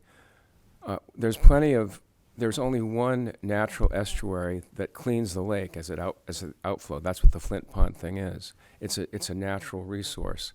And I think to put up a chain link fence within 30 feet of this resource is a travesty. I mean, we don't have, the water space, the natural water space in our area is shrinking. We don't need more storage areas, at least not right 30 feet from the shore. That seems to be not in the spirit of conservation or conservancy at all. Thank you. Any other questions from the audience? Just like to comment too. Thank you. I actually didn't come here for this conversation, but this. But your name, can you have? Oh, I'm sorry, Lisa DeProfio. I live on Flint Pond. I've lived there for 30 years, and I've seen the natural landscape destroyed. And I think I counted the word disturbed 15 times in this conversation. And I believe Chairman Polito mentioned that you approved another proposal under the impression that this area would be left undisturbed. So to me, it shouldn't even be a conversation at this point. I mean, there's just so much area that's being taken away from the natural landscape. And I don't think anybody in this room knows the downstream effect to the area, to the wildlife that never comes up, it seems, in these conversations. You know, as Joni Mitchell would say, he paved down paradise and put up another parking lot. Really? I just don't think we need this. Thank you. Thank you. Any other questions? Okay, so you're coming back? Yeah, but I would like to, if the board would allow a work with Aaliyah or Aaliyah through the board to try to. I mean, you can come back with a, I would say, yes, you can talk to anybody you'd like, but you can ultimately come back to us and present what you want and see if the board will go along with it. I don't know what the board's gonna do, but if you wanna make changes, we'll most certainly look at it. Well, I guess what my question is we can make changes. Will they be reducing it to what was the scope of the previous submittal? I'm gonna be honest, it's gonna be no.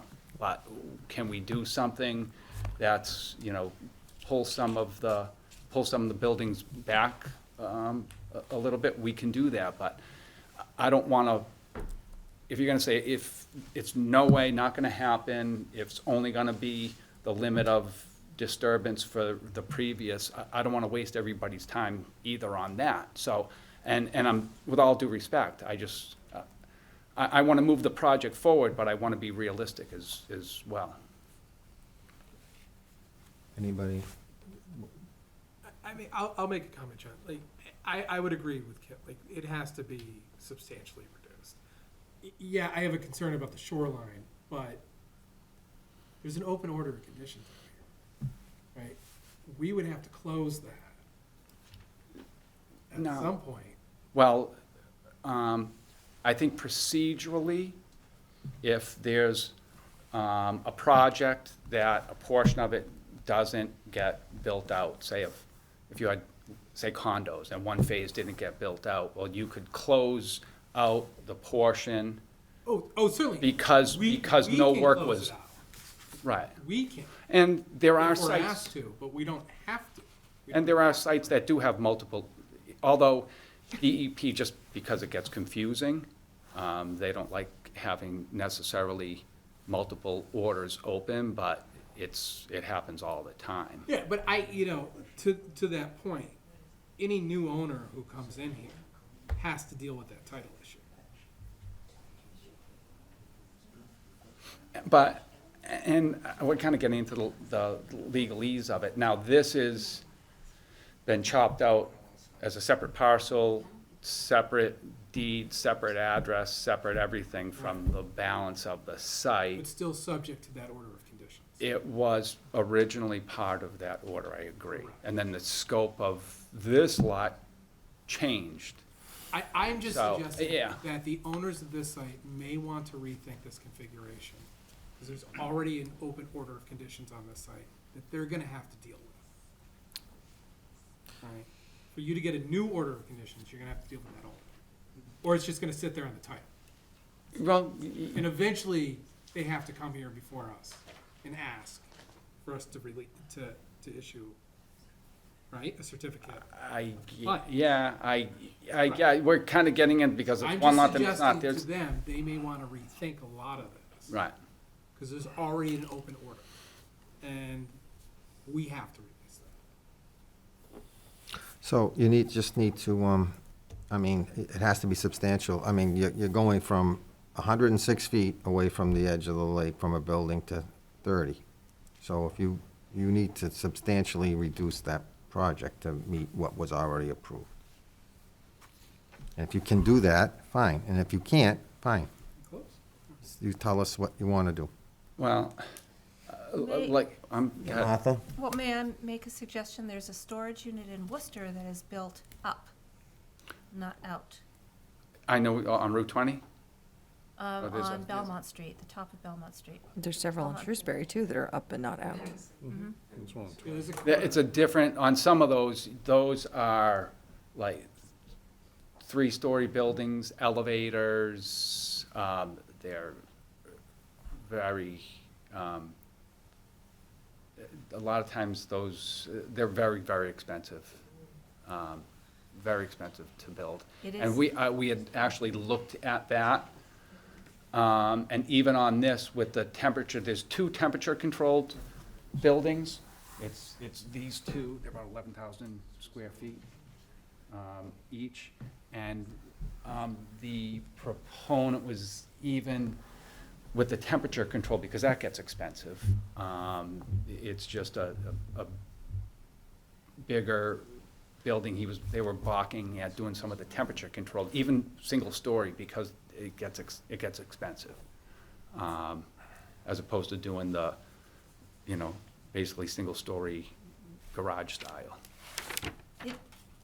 There are trade-offs Right. that Right. should be considered. Well, Yeah. let's do this. I'll go back, I'll, talk to my client, take a look at, see what we can do to scale it back. I don't know if they'd want to try to go to, maybe save some area, because if you go to a larger building, you can kind of save on some of the driving aisles. Let me look at that.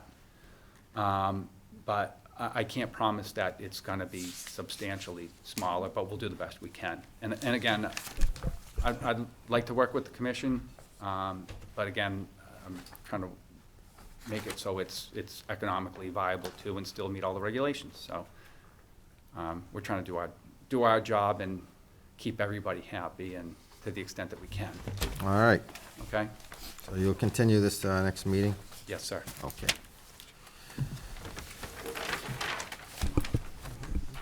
All right, moving right along.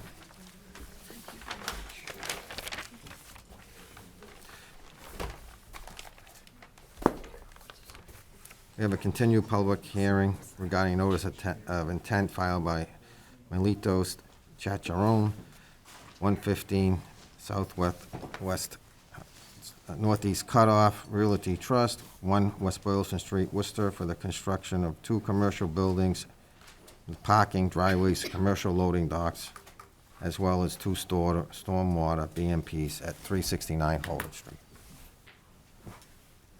Is there anyone here for this?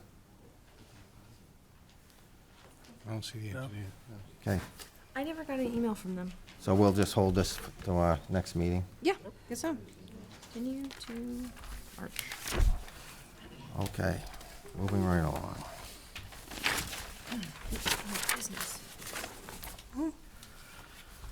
All right, new and old business, discuss and sign order of conditions and determinations of applicability. So you did Rolfe, you did Lake. Okay, would somebody like to make a motion for 65 Prospect Street? I make a motion that we issue, I have to find it, an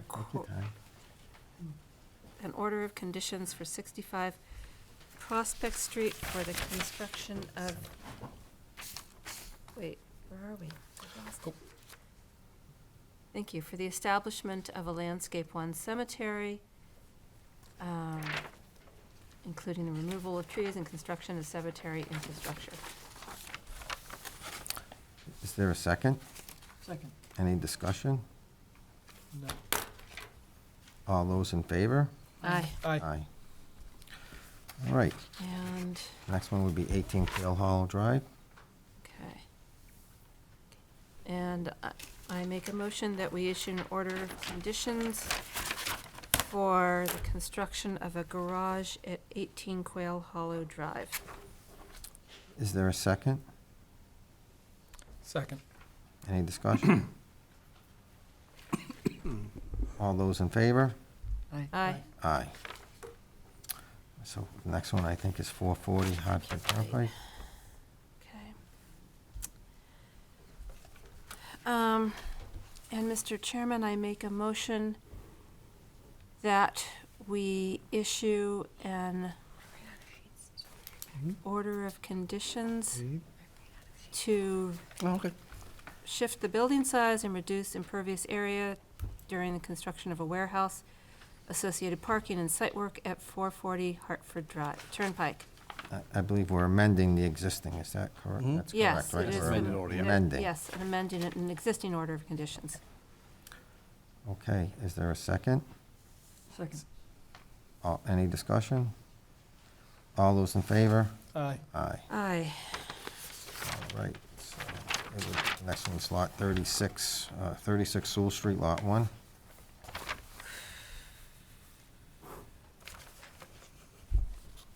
Mr. Chairman, I make a motion that we issue an order of conditions for the construction of a single-family home and driveway at 36 Sewell Street, Lot 1, which has a new address.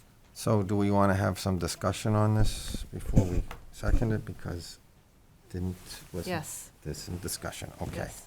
So, who would like to start?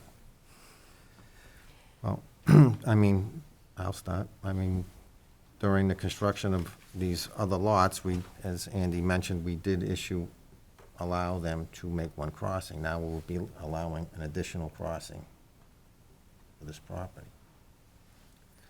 Also, there was some concern too, the way he was going to mitigate his replication. I wasn't quite sure how he was going to achieve his replication in the area that he was showing, so that didn't make too much sense to me either.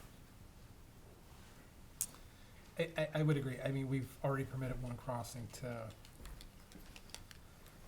3 lots, if I remember correctly, 2, 3, and 4. We've already conditioned that, and I think we're very amenable to those, building on those 3 lots.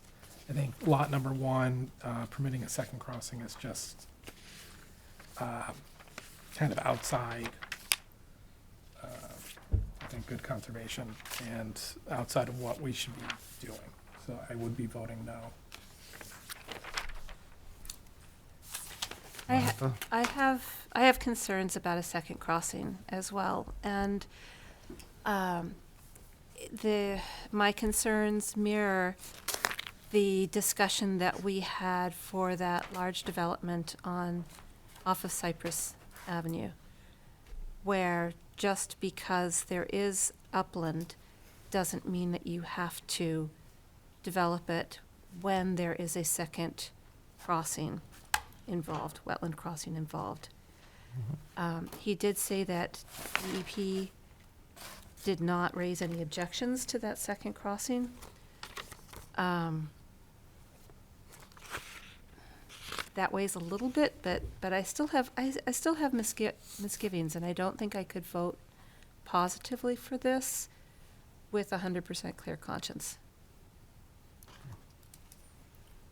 Diane? I'm listening. Okay. So, we'd like to take a vote. Did we second? We didn't second. We didn't second, so we need to second it. I second the motion. All right. Everyone in favor of granting an order of conditions? Everyone, not everyone, how should I word it? Opposed? Opposed. Motion, yeah. Opposed to the motion of granting an order of conditions? Aye. Aye. Aye.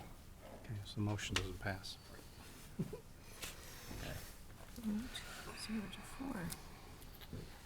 Okay? All right, so now we're going on to, is this the first? Where's that Spring Street left, right? 197 Spring Street? Or do you- And I, so that was an RDA. It was an RDA. Oh, did that one? Okay. Yeah. And that's all I got on my list. Yeah. Well, it's continued. So, did you already hand out? No. What was this one? That one is 65 Prospect Street, Okay.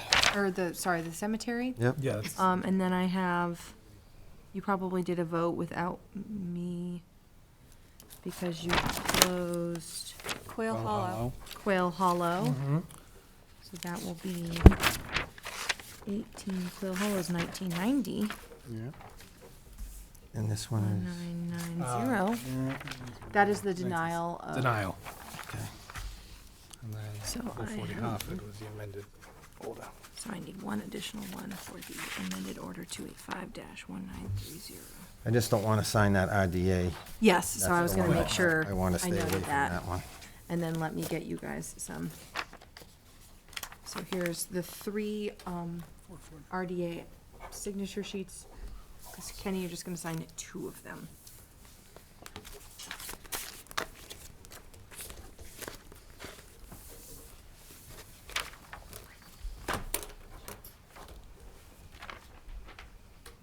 Does it matter which one I don't? No. Nope. Okay. I'll note it and put it together later.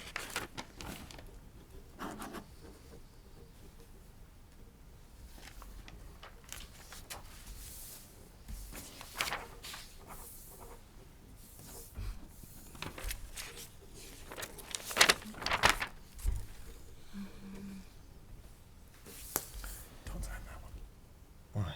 I didn't sign the other one. Oh, you didn't? Okay. I'm just making sure you didn't sign one. Continued, that one continued, that one continued.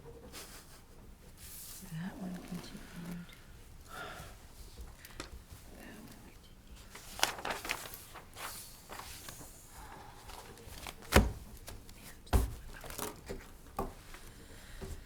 Okay, onward and forward to certificates of compliance. So I have, 1, 2, 3 for 47 and 51 Lear Street. There were several proposals over the years, the first one being number 285-850, that was a bit ago. Might have been alive for that, might not have been. Obviously, that's expired, and the work was not completed. The most recent one, 1499, was for the construction of more retaining walls and house barn thing on the edge of Lake Quinsigamond. The house barn thing was not constructed. Some of the retaining walls were. So, and they are trying to change the property owner's hands. So the future property owner would like to close these out so he can come in and probably submit more requests for things in the future, but he wants these off his plate.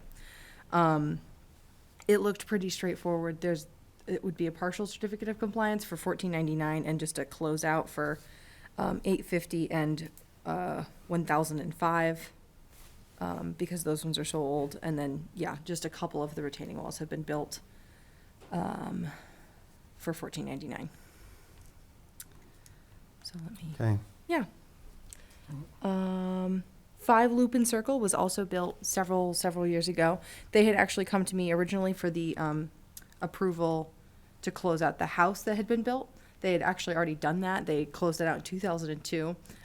This one is for, they had had a temporary sediment basin during construction. They filled it with sediment, and they had not repaired. It was supposed to become a permanent detention basin, and it had been impaired by a boatload of sediment. So the proposal for 1001 was to repair that and fix it all up, and it has been repaired. It's doing great detention basin things now. I think it's now under the ownership of the town, or at least maintained by the town. And it's on Vincent's list of things to take care of, so it can be closed out. 1000 Boston Turnpike, you guys, was the, approved several years ago, was for the move of a streamway. It's at the Christmas tree shop parking lot. The parking Yes. lot was, the stream used to run straight down the middle of the parking lot. They scooched it to the side and put a fancier parking lot in. I'm wondering if It's they not on wanted to- here. Huh? It's not on here. Oh, it's not. 1,000 Boston? Did I not put it on your agenda? Okay, I must not have an updated one. No. Sorry. My computer I died. got the old Yeah, one. mine did too. Got the old one. mine. Big oof. I think somebody wanted to, Never mind. Okay, it's, but the person who gave me this information wanted to present, but I don't know if I could, if they can chat. Maybe they can hear us. Maybe they'll start talking. I can hear you. Can you hear me? There they are! Kelly Killeen, if I may, from CHA. We were involved with the initial permitting of the project from 2013 through the start of construction in 2016.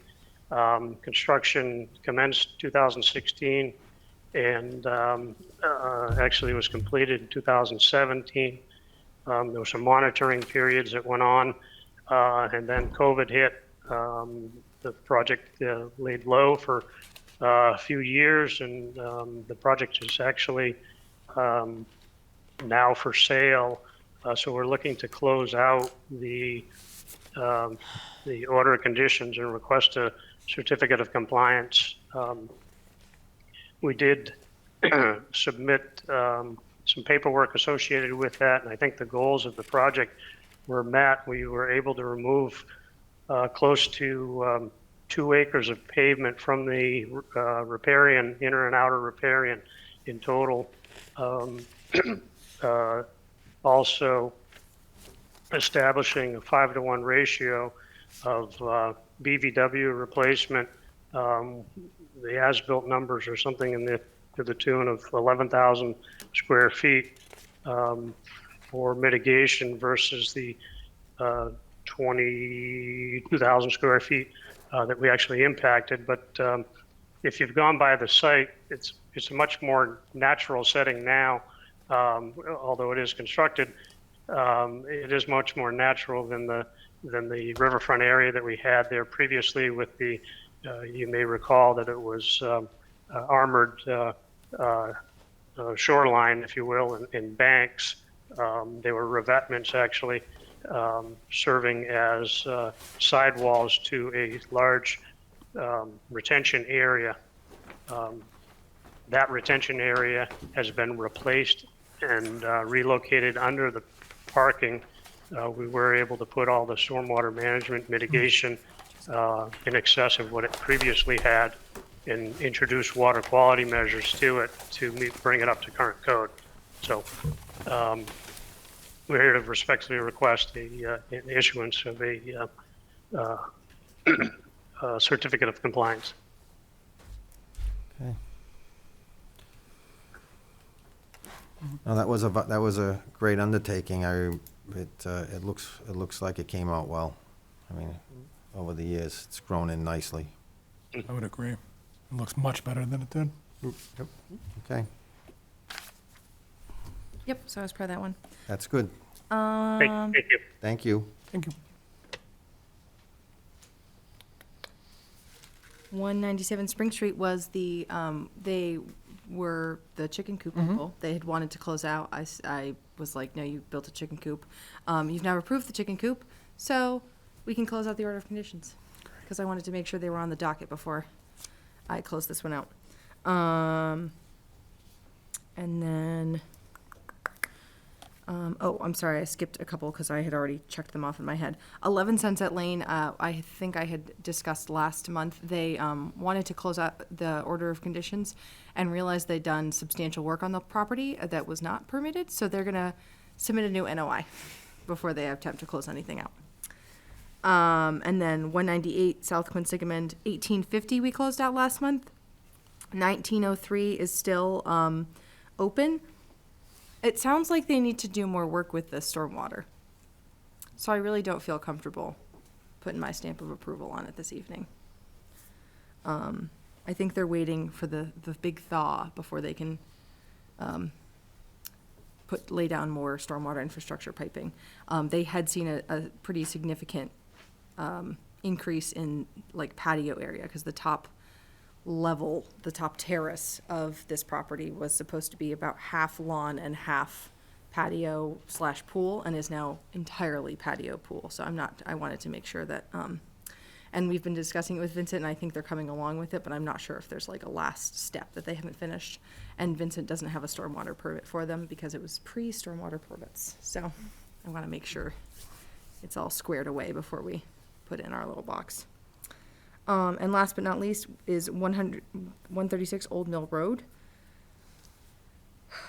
Kingsbrook. Kingsbrook, yeah. It's Kingsbrook. Why is it not in my brain? What were they doing? Oh, yeah, it was just the construction of a single-family home. That was the one right along the brook. The house is pretty well stabilized. They have added, they just planted their witch hazels along, they had proposed to put a witch hazel and boulder line along the river side of the brook just to keep the yard. They just planted their witch hazel. They were blooming today. There's a single picture of witch hazel in bloom on the drive. And it was pretty well stabilized. The line was pretty clear. So I would be comfortable closing that one out as well. So that is 1, 2, 3, 4, 5, 6, 7. 1, 2, 3, 4,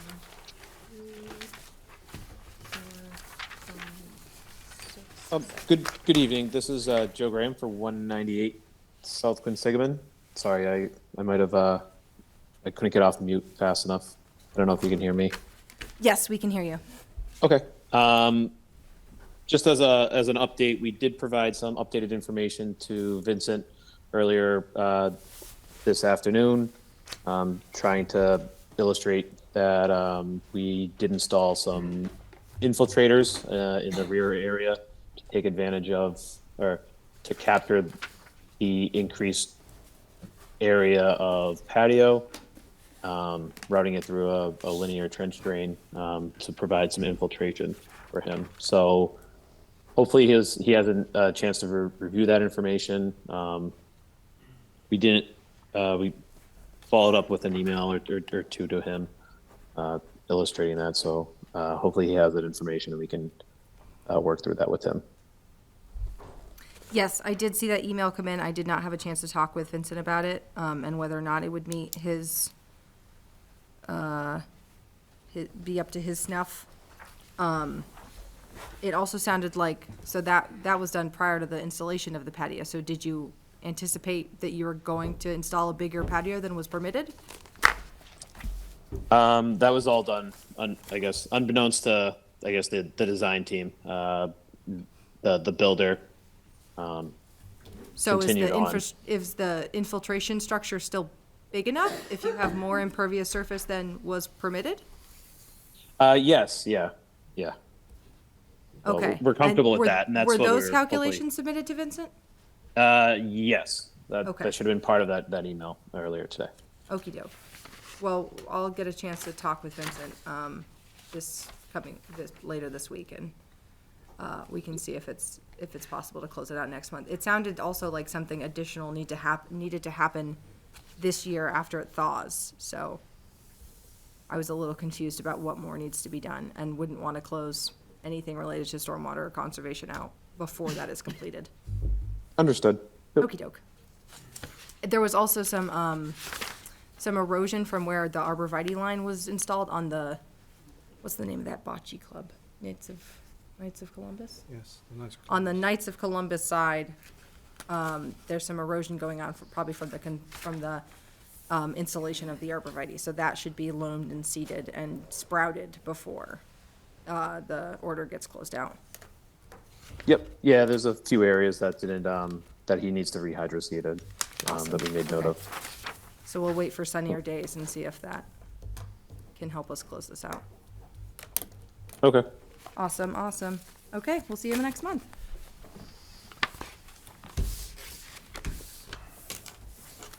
Okay, onward and forward again to 7 Flanagan Drive.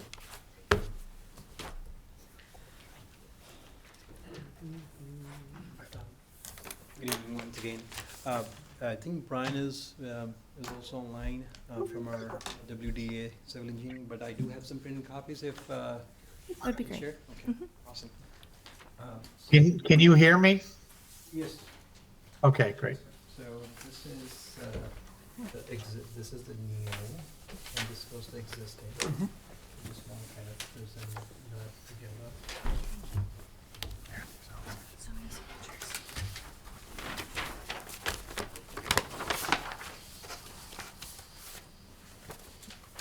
So this is the existing. Yes, that's better. Thank you.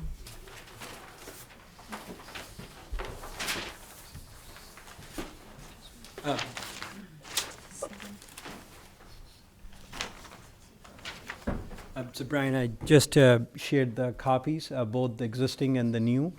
Okay. Plans with the chair Yeah. now. They're over here, so if you want to quickly provide a quick background, or if you want me to kind of speak. on Sure. this. Yeah.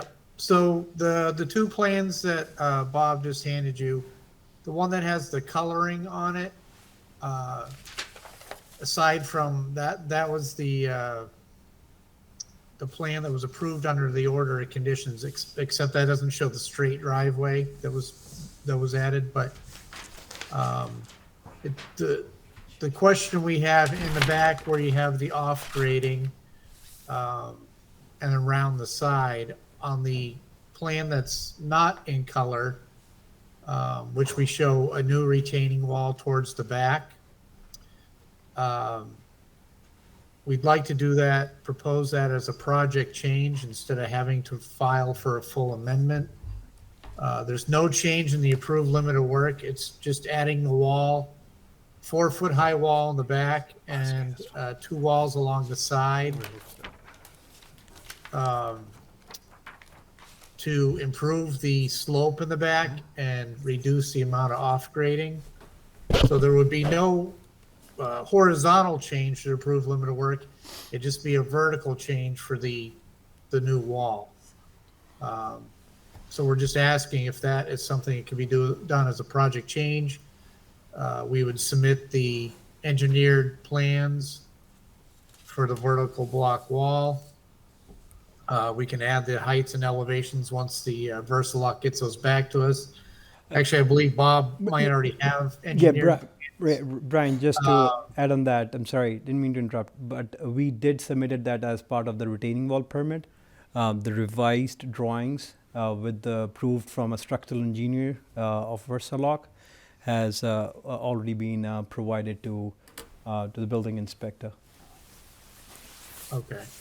Yeah, so, like I said, there's no change in horizontal. The wall that's shown at the back, the base of the wall is holding the grade that was already approved as off grading at elevation 560, as I recall. So the base of the wall will be at what was approved for the elevation. You'd be coming up 4 feet.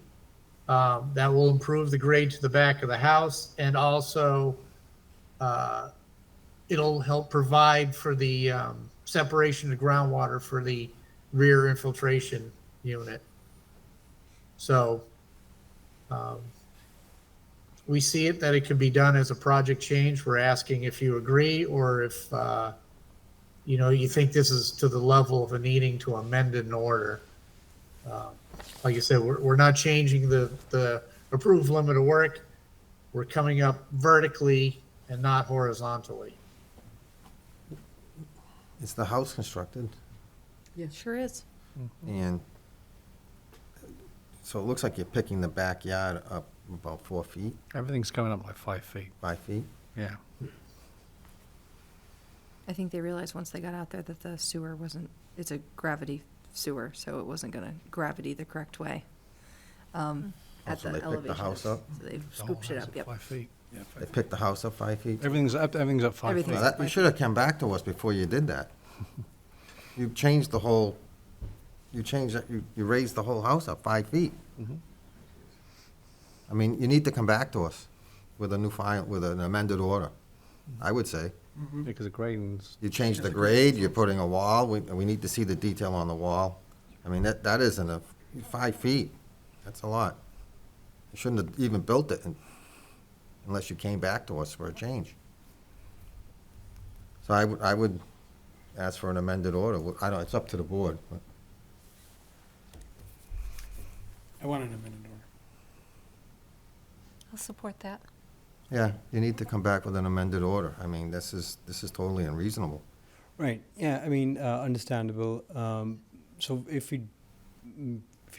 though we do have some walls as approved FEC right now. They're not approved by us. We Oh. need to have a plan, we need to see a plan with a wall design stamped by an engineer. Exactly what's going in here. Okay, Yeah. we will get that over to Leah, but Leah, if we have submitted that to the building inspector, but we can bring it over here. Yeah, this is a big change. This is a major change. You changed the whole site. You raised the house up quite a bit. Right, but we built it in the same place. Yeah, I know, but it's a big change. Right. You It's just not can't. in the same place. It's 5 feet above where we Right. said it was gonna be. Right. So we'll see you next month, right? But if you don't build the wall, if you don't build the wall, Well, you already changed the grade of the house. So right, that, you need to come in to get that changed too. I mean, it's changed from what was originally approved. understood. We didn't approve it. Right. Yep. Okay. All right, is that fair Yeah, so enough? we recommend it, but. Okay. This is the commission's. Yep. Okay, we'll see you Okay, next month. thank you. Thank you.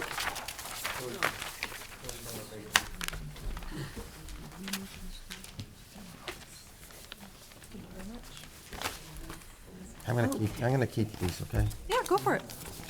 I have lots and lots of You copies. do have lots of paper? Um, All right, so we're going to Oak Island presentation. Is there somebody here for that? Yes, that's me. Come right up. All right, I have a little handout for you. You have a hand? Great. We love I hands. think I can speak loud enough. There is Can a you hear me? microphone on the Yeah, there's a desk. microphone If there. you want to, Somewhere if you there. want Yeah, to sit right sit. down. Oh, I Yeah, can if you sit, just- oh, yeah. great, that would be very good. much. My name is Kathleen O'Grady. I live on Flint Pond in Worcester, directly across from Oak Island. And it's been an interesting 2 summers. We moved in there 2 years ago. I'm part of a group called the Citizens for Safety and Quality of Life on Flint Pond.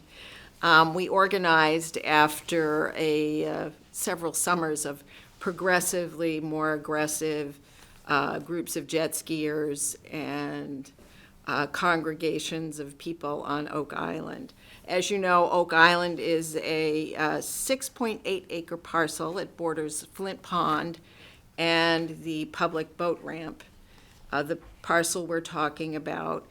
And I read the open space plan for the town of Shrewsbury from 2020.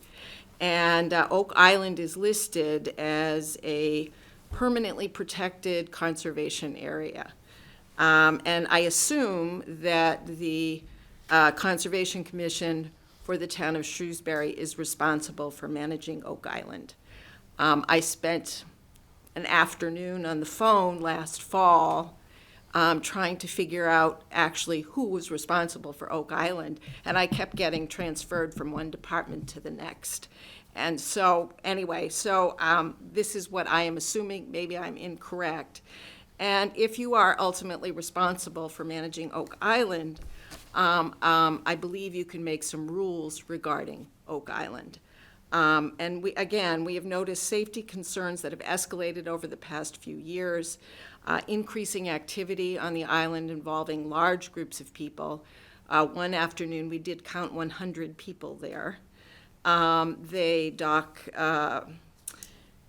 jet skis and boats, they'll camp, they play very loud music, they set off fireworks, they swim in the water, infants in the water, and when there's an E. coli ban, picnicking, they start campfires, they leave them burning. Fortunately, we had a wet summer over Labor Day. Someone did leave a fire burning in the middle of Oak Island. But it was cloudy and rainy, but a dry summer, that would not have been very good. There's alcohol use. We find, I've gone over and looked, empty beer bottles, empty beer cans, and so I can only assume that these large groups of people are drinking, maybe doing other kinds of drugs, and getting on jet skis and zooming around Flint Pond and then going to the lake in general. There has been no law enforcement present in the area, little to none. And there are a few signs on the entrance to Oak Island saying, certain things that are not allowed, but there's no consequences, there's no, nothing to say what the violations would be and if there would be consequences for these violations. And the signs are only in English. The folks that seem to be gathering in the area, according to the local police, are not English speaking. Again, E. coli warnings at the boat ramp this summer multiple times, and there were people in the water despite this, including infants. The area is also, again, a favorite spot for people to come. They dock 6 or 7 jet skis and have 20 or so people take turns for the afternoon zooming around Flint Pond, causing significant water safety problems. And we really feel that establishing regulations for Oak Island and enforcing them will improve the water safety on Flint Pond without imposing a ban on jet skis. The Lake Quinsigamond Commission has established a safety committee to address the jet ski issues, and there are plans for increasing law enforcement between the environmental police, the Shrewsbury police, and the Worcester police. If we don't do something about Oak Island and the people gathering there, I think that this great effort that's going to be undertaken this summer will not be particularly effective. Also, the police say because there's no violations posted and consequences for it, that they can't really cite anybody. And because there are no rules, they can do whatever they want out there because there are no rules from what I can see. And by law, the Shrewsbury Conservation Commission can set rules for conservation areas that it manages and impose fines. This is pretty standard practice for conservation areas that are managed by towns throughout Massachusetts. And we need some common sense rules and signs posted in English and Spanish, or even visual signs that are in the universal language. I'm sure there's that sort of thing. And the signs need to be large, prominent, and posted high up, because I'm worried that they will be destroyed. But that's a whole other thing. And this should really be done before the summer of 2024. Having watched this now for 2 summers and the goings-on out there, someone, if no one has died yet, someone will. And the fact that it rained most weekends last summer really was the only reason why we didn't have a serious accident out there. I have movies, but I'm not going to show them today. But it's terrifying to watch. And I just feel, and that's part of why we're here and partly why we've organized as a group to try to do something. And in the long term, I would hope also that the Conservation Commission would come up with a plan for Oak Island that would encourage more appropriate use of the space. I liken it to the unfinished basement. And the unfinished basement, you throw all your junk down there, you don't really care what's down there, and you kind of crawl through to dig out whatever tool you need. But then you look down there and you say, gee, this is a nice space. Maybe I should fix it. Maybe I'll make a man cave. And then all of a sudden, you put a couch, you finish the floor, you put up a TV, and all of a sudden, it's a nice place to go and enjoy. And I think that that long-term would be a much better, to have a plan in mind, but to start off just some signage. And so at least we don't have to watch this. And the other problem, again, is law enforcement and trying to figure out who's responsible law enforcement-wise. I did call the Shrewsbury Police last summer. The dispatcher told me because I lived in Worcester, I was not allowed to call the Shrewsbury Police. So, you know, this has just been terrible. So anyway, I also like to be positive here. I've enclosed an example of an urban conservation area of similar size in Brookline. That's just lovely. Granted, it took them 30 years to do, but maybe, you know, begin with the end in mind. I don't know if you've seen this, it's Hall's Pond Recreation Area. It's a cedar swamp that was preserved. We went down there last weekend. It's in the middle of a densely populated urban area. It's quiet, it's lovely. There's a little pond, the turtle and the ducks were on the rocks, people were walking quietly, and it was a really, really nice space. And I would think with the idea of preserving access to the lake for as many people as possible in a quiet way to enjoy nature. And Flint Pond is just a treasure. We've been canoeing there since 1980, since we first moved to Worcester. And I'm shocked at how much development has gone on around there, but it's still really a treasured place. There's blue heron, there's green heron, there's kingfishers. It's a great resource for fishermen, kayakers, and it seems to be slowly being eaten away. So to answer some of your questions, I've talked to Aaliyah. We're going to set up a meeting. We're going to take a walk around Oak Island, look at it, so we can all have a better feel of what's going on there. I know some people have been there, some people haven't. We are looking into signage. We want the appropriate signage to be worded and placed in the right spot, right places. So we understand your concerns, and we're going to do the best we can to, get some signs out and mitigate what we can do. As far as law enforcement and what goes on the water, we can't control that. That's not us. We can put signs up on Oak Island, and people are still going to be allowed to use it, but maybe we can word the signs in a particular way where it allows law enforcement to come in and enforce certain rules. And I think if you make, without those rules set up and established, I believe from what I can read and various, if you don't have certain regulations kind of codified, there are no rules. We are certainly aware, and we are working towards doing the signage, and we're going to try our best to get them out before the season begins. Will you levy fines?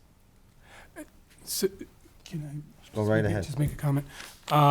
So first, the Shrewsbury Police Department has state law behind them, and they can't, oh, yes, they do. It's land in the Commonwealth of Massachusetts. The police can certainly cite anyone for littering, underage drinking. They can do that today. But they can't cite them for swimming. But we can't stop people from going in the water either. Yes, you can. No. As a Conservation Commission, you can decide the rules, So- I think.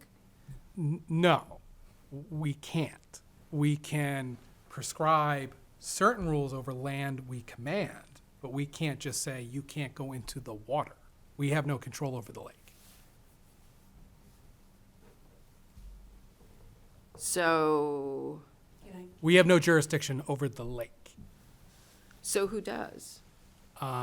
Probably natural resources. Well, the Lake Commission. The Lake Conservation See, Commission. Peter Collins says that anybody can swim off of Oak Island. That's correct. Anyone can I- swim Yeah, off I of don't Oak think you Island. can stop I anyone. believe You can't, I can walk across anybody's property and get in the lake. I can swim, any human being can go in the lake. So let's just not get off the subject. So what we're gonna do, There's certain things we can't do. we're gonna look into what we can do. I mean, I think you can prohibit alcoholic beverages. We cannot prohibit alcohol. Yes, you, what is, first of all, I got the Shrewsbury, the rules from Shrewsbury. Listen, I- wait a minute, please. Okay. We're gonna do the best we can. We're gonna look into the issues. We're gonna get some signs made. and that's all we can do. I mean, here's the law, Massachusetts 40C. I mean, Chapter 48C. Correct, we can adopt rules and regulations governing the use of land and waters under its control. Yes. We don't have any control over the water. But Oak Island you do. The land we do.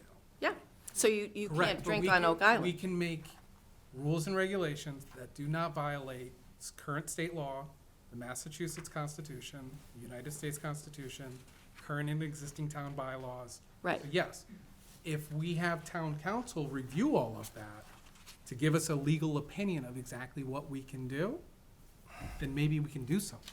So We I still just- also- But we're also only an appointed board. I We understand. can't make rules without going through the proper It'd have to channels. go to town meeting, whatever. Yeah, it would have to go No, to you town don't have meeting. to go to town meeting. Yes. Okay, listen, I we're don't gonna, think you do. we're gonna do the best we can. We hear you, we understand the issues.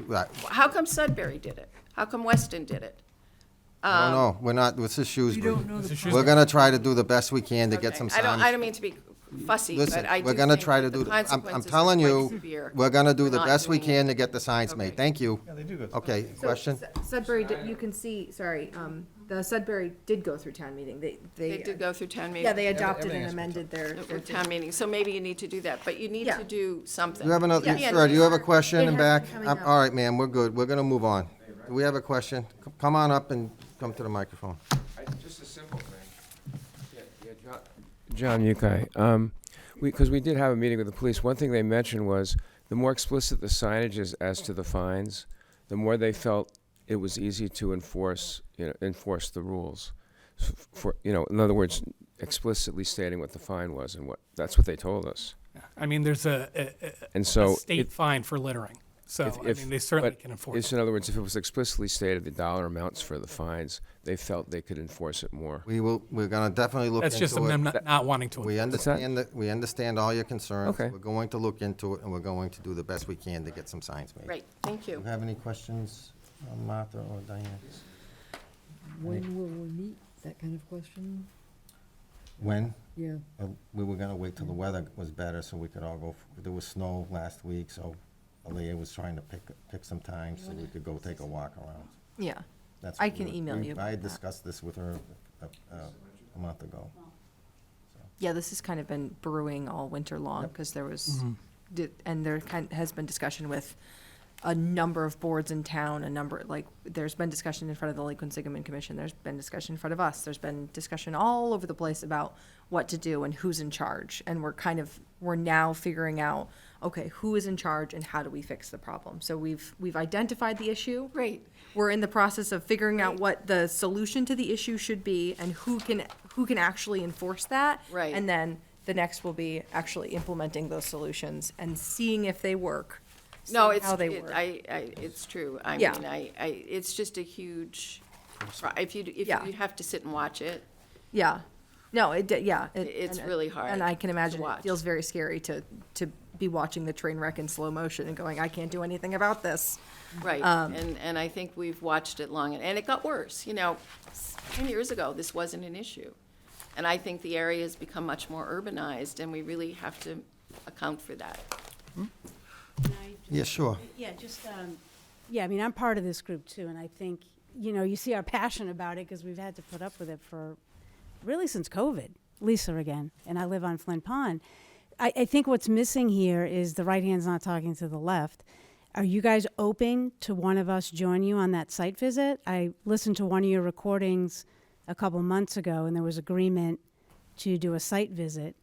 But we look directly on Oak, and I think we can really speak to where the folks are congregating. No one has yet been able to answer a simple question. Are they allowed to moor boats and jet skis off of conservation land, potentially wetland? I think there's a lot of violations here that are just Is it in being the lake, overlooked. though? We don't control the lake again. Yeah, but all right. they do. So, but this is, again, part of the issue is we've got the Lake Quinsigamon Maybe we should Commission. just give Oak Island to the Lake Quinsigamon Commission. All right. Thank you for your, We have something else on the I agenda. know, We've sorry. we've heard all your Okay. concerns. Okay, we're moving on to enforcement Thank you. orders, 248 Spring Street.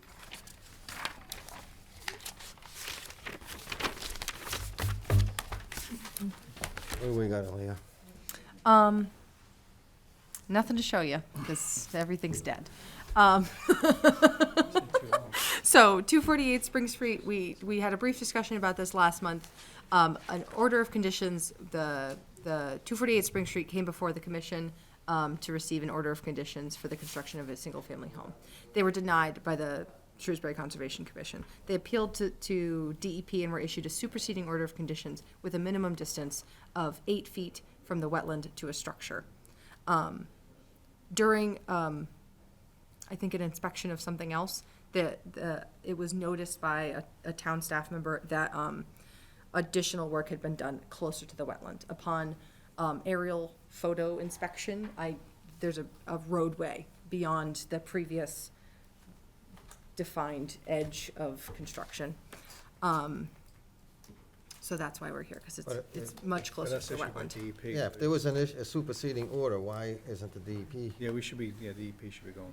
Yeah. Should be, okay. DEP. They have to issue it. They, Well, they, It's out of our hands. they issued the order, DEP should be Yeah, so Okay. just dealing with that. give them a heads up. Mhm. Okay, so I get, yeah, we have the homeowner here. He can discuss it a little bit, but I'll let you know that I will be passing it up to DEP of, hey, this is, seems like a problem. And can you specify one more time who noticed that? Who went to the house and how did you guys find that out? We saw, I know you saw, who did it or how the procedure for you guys to get to there? I think it was a building inspector, yeah. building He- inspector. Yeah, he was driving on Spring Street and he saw the driveway from the road. And then, yeah. So also the same building inspector said he noticed a modification in the structure for 3 years ago that he has on his mind what was there 3 years ago. So it's very strange how the building inspector gets into this. But is it true? Is there something So- within the 8 feet? No, oh well, with the road, yes, it was the previous we working with the Boston person. It was Child Denise. That was the inspector. Who was coordinated that. She went to the site one day and she fall. So she said that I have to do something about it because she hurt her arm. So she said I have to grade it in. So I graded it in, and 2 summers ago, I'm a constructor. I got it left over from recycled asphalt, and I just put it on top of it. It just happened the building inspector drive by and noticed of these situations. Well, But the situation exists. so it's, I mean, it's curious how the building inspector he gets into this. well, it's It out of our doesn't really hands. matter, that's not an issue. The issue is that something exists. I don't Well, think it I was didn't 3 do years ago. anything. It I mean, was I more just recent. I just keep with the same. I didn't modify the wetland. The wetland is still the same. Anyway, there's a superseding order. The DEP issued the order, so if you notify DEP, and then Pass that on. DEP will, we can't do anything because they issued the order of conditions. Yes, I understand. That's what I was the question. Why I'm here today? Okay. We are all set with you.